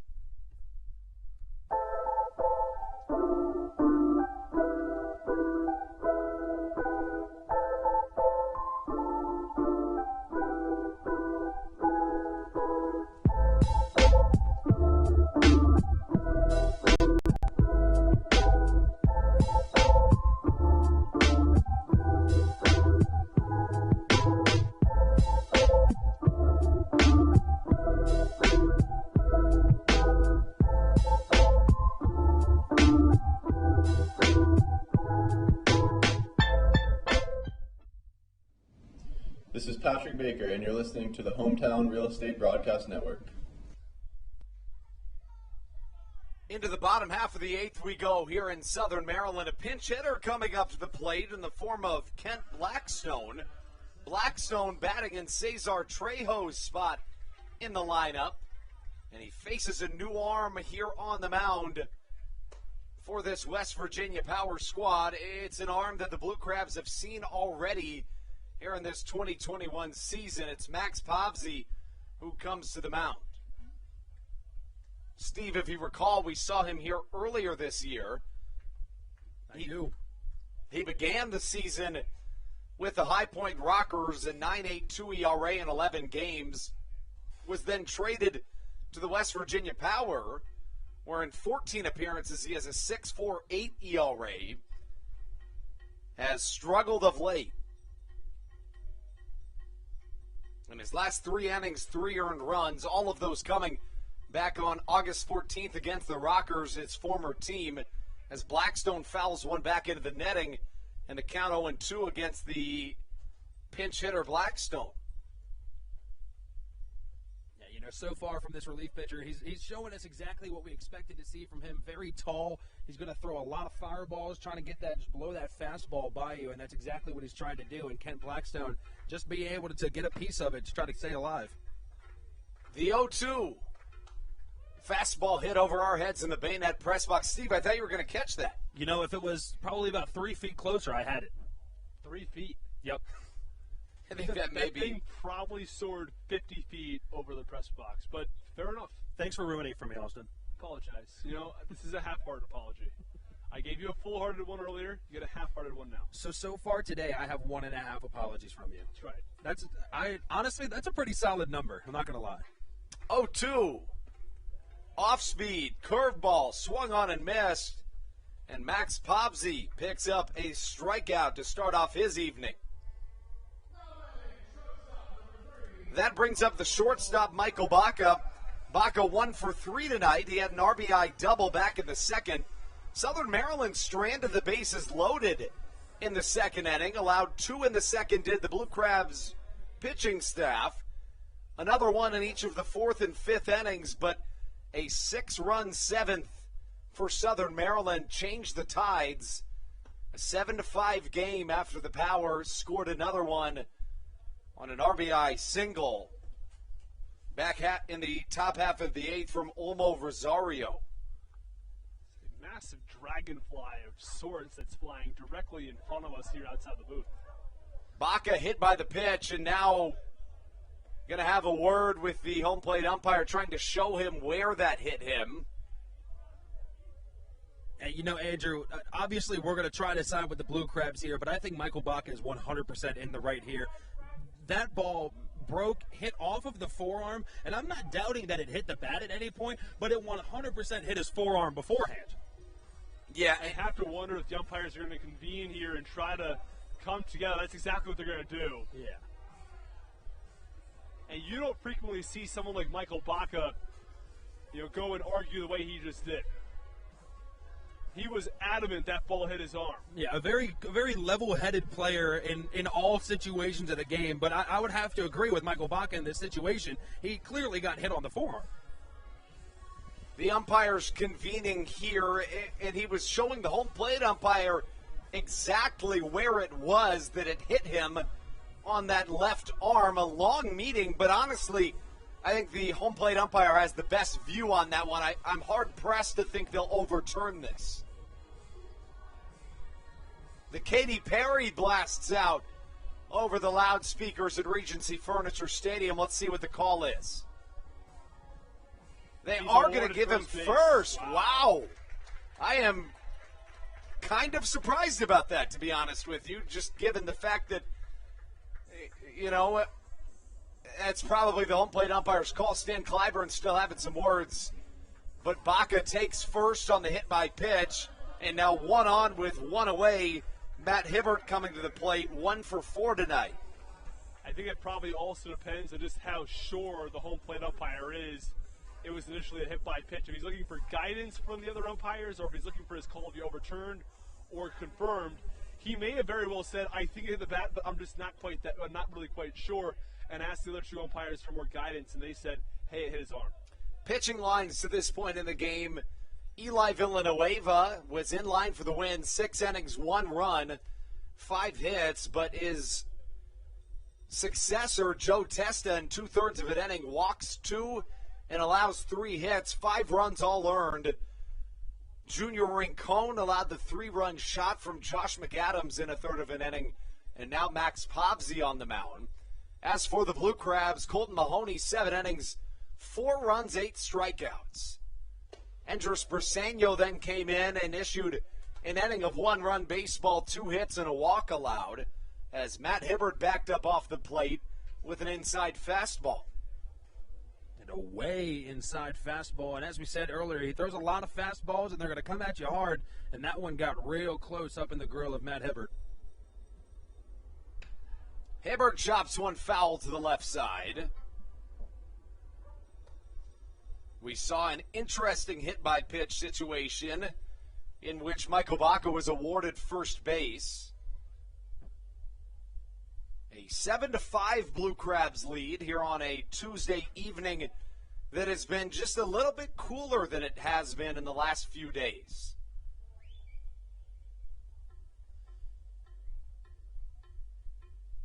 The pitch just a touch off the plate, and the count 2-1.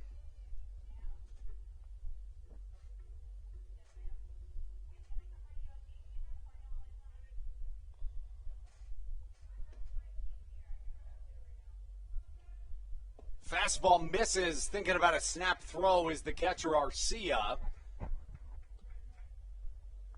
You know, if there's anybody on base for the Blue Crabs that's going to force that catcher to try to make that throw down to first, it's Michael Baca. You know, he's a very animated type of player. He's going to take that extra shuffle step to see if he can get you to bite on it and then hopefully throw that ball away. 3-1 incoming. Runner goes on the pitch. Well struck to the right side, and Baca's going to have to return to first. Here comes the throw from Nate Easley. It's offline. Goes down as just a line out to the right fielder, Easley. Back in time is Michael Baca, 2 away for Southern Maryland in their half of the 8th. Yeah, Baca was probably 60-plus feet on his way to second base when he had to make a U-turn and come all the way back. It was going to be a tough play, even if Easley's throw was online, but it didn't help that it was offline by a few feet. Allowed Baca to get back easily. Now, I don't know if you guys noticed or could see it on the broadcast at this point, but Michael Baca actually slipped trying to take second base. So either way, that might have been a good thing that he was just able to get back to first safely. Yeah, I agree. It kind of helped him in the long run. Matt Lato swarming in the Blue Crabs bullpen. Ruby Silva at the plate. Baca goes again, first pitch, and he'll be in time. As for Baca, it's his 5th stolen base of the season. Always helps to have someone in scoring position, especially with 2 outs and Ruby Silva at the plate. Someone who is absolutely red hot. And while Matt Latos has been very good this season, especially in save opportunities, he did struggle a little bit last night, allowing 2 runs. So a third insurance run would give the Blue Crabs a bit of a boost.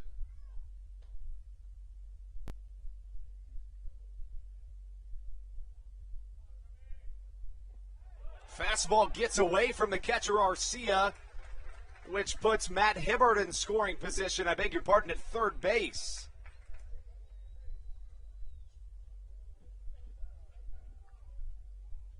I beg your pardon, Michael Baca. It was Hibbert that lined out to the right fielder.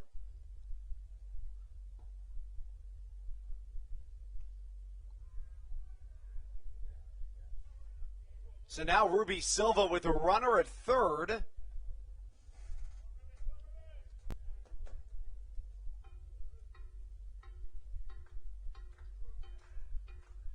Silva swinging and fouling back into the netting.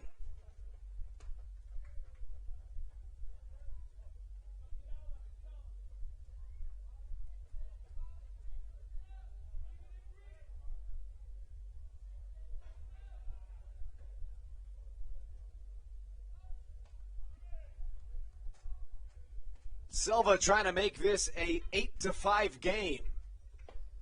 Off speed, fastball, a called strike 3, and that's how we take you into the top half of the 9th, right here on the Hometown Real Estate Broadcast Network.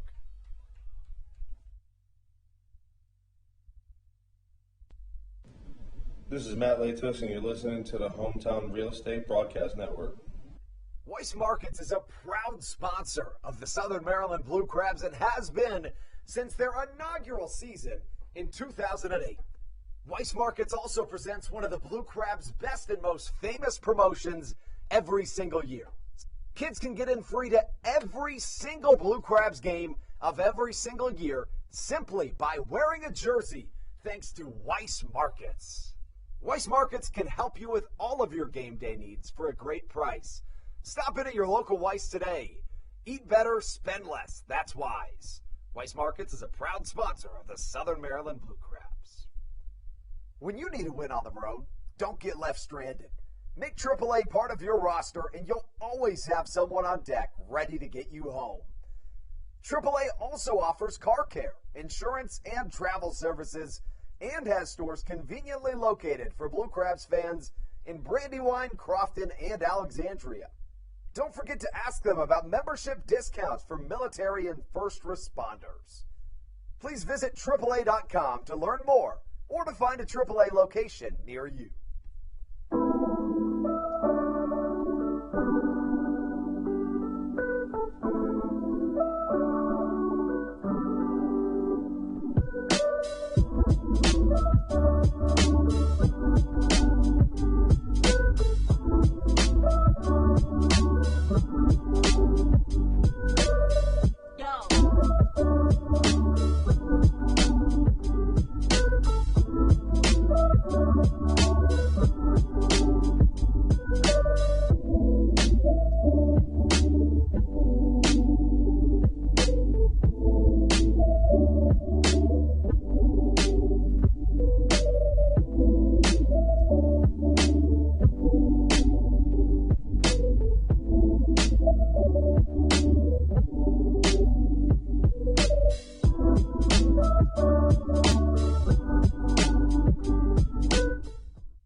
Matt Latos, and you're listening to the Hometown Real Estate Broadcast Network. Matt Latos welcomes himself in to the top half of the ninth inning. Latos, the 9-year MLB veteran, comes in to face the 7-8-9 of this West Virginia power order. It'll begin with an MLB veteran, Francisco Arcia. First pitch from Latos, chopped to the right side. I beg your pardon, lofted to the right side. And caught by Ruby Silva for out number one. A good start to Matt Latos' evening as Southern Maryland tries to finish off an emphatic comeback. Last night there were a couple of hard-hit pieces of contact from West Virginia. That first pitch, he gets soft contact, a little pop-up, easily playable for the defense on the right side. Next man to the plate, Elmer Reyes, who's had a good game today. Reyes 2 for 3 with 2 RBIs, a double and a single. Did not play last night as the first pitch crosses for a strike. Latos looking locked in here early. Curveball swung on and missed. Latos generally with the off speed goes to that splitter and looked to be the curve there. I think locked in is an understatement at the moment for how Matt Latos is feeling. Obviously, we talked about it a little bit earlier. The time is called right before the pitch, but we talked about it earlier. Had himself a rough outing last night, ended up giving 2 runs up, and he immediately, got that first pitch fly out, that pop out over to Ruby Silva, and immediately, and another 0-2 count for Elmer Reyes. Latos has an 0-2 count to Elmer Reyes. 14 for 14 in save opportunities this year is the MLB veteran Matt Latos. A 3.42 ERA for the right-hander. Fastball chopped to the left side. McAdams on the back pedal. A fire across the infield. 95 miles an hour on the gun. Josh McAdams unleashes the beast and throws across the infield for out number 2. And we've seen Josh McAdams make his presence known at the plate. He's got the game-winning run right now with that 3-run shot. Otherwise, it would be a 5-4 power lead. And then there he is, flashing the leather defensively, going to his right toward the third base bag, changing momentum, throwing across the diamond. That's a plus defensive play. Now 2 away, nobody on, and the 9-hole hitter, Nate Easley, takes a called strike 1 on the outside corner. Southern Maryland 1 out away from capitalizing on a 6-run bottom half of the 7th inning. Here leading 7-5 in the top half of the 9th. The 0-1 from Latos. Lined back into the netting, and the count now 0-2. Steve, you said it. He is more than locked in here this evening. He's thrown however many 8 pitches so far, just these 3 batters. He hasn't thrown a single ball yet. He is absolutely locked in on that mound. The 0-2 incoming. Off speed. Did he go? They're going to say he did. Strike 3. Matt Latos picks up his 15th save of the year, and the Blue Crabs win 7-5 here on the Hometown Real Estate Broadcast Network. What a comeback victory it was. Yeah, with the Blue Crabs, it was the exact opposite of last night. Last night, the Blue Crabs led for the vast majority of this game, and then at the end, they were unable to hold on. Tonight, they trailed for the majority of the game. They trailed ever since the top of the 2nd until the bottom of the 7th inning, when they come with 6 runs, powered by a 3-run shot from Josh McAdams that made the difference in this comeback win. It truly was. You could argue Stevie made the difference, too, when he rejoined us with 2 outs, nobody on in the bottom half of the 7th. The Blue Crabs scored 6 unanswered runs. Steve, you were the good luck charm tonight. I don't like to make it all about myself. Who am I kidding? Yes, I do. But, in this certain situation, maybe I am the good luck charm. Who knows? Who's to say? Somebody has to be. I actually have heard a couple people saying, hey, that Stevie guy was a real good luck charm tonight. Some people are saying it. It's true. Southern Maryland picks up a critical comeback victory on the back of a 6-run 7th inning. Just one multi-hit effort this evening. It was the aforementioned Josh McAdams, who's our player of the game.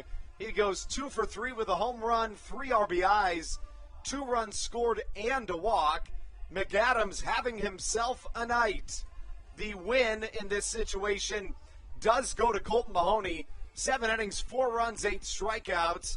The loss to Joe Testa in 2/3 of an inning, 3 hits, 5 runs all earned. A hold from Andres Briseño, and then a save, his 15th of the year for Matt Latos. The Blue Crabs advanced to 9-8 in the second half. Win number 40 on the season for Southern Maryland, now 40-37. West Virginia drops to 11-8 in the second half, and 33-43 on the season. Now it does look like if Lancaster's lead holds, they will come out victorious and retie this thing in the Atlantic League North Division, but for a brief moment being, Southern Maryland in first place in the Atlantic League North Division in the second half. A Blue Crabs victory here on a Wednesday evening. Tomorrow we've got a series finale in the last game of a homestand. It'll be a right-hander, Junior Figueroa, 2-4, a 9 ERA on the season against the left-hander, Misiel Severio, 0-4, 8.04 ERA on the season. That'll wrap things up here on the Hometown Real Estate Broadcast Network. For my broadcast partners, Austin Rooney and Stevie Bowen, we will see you tomorrow. First pitch at 6:35. We'll start talking to you pregame at 6:20.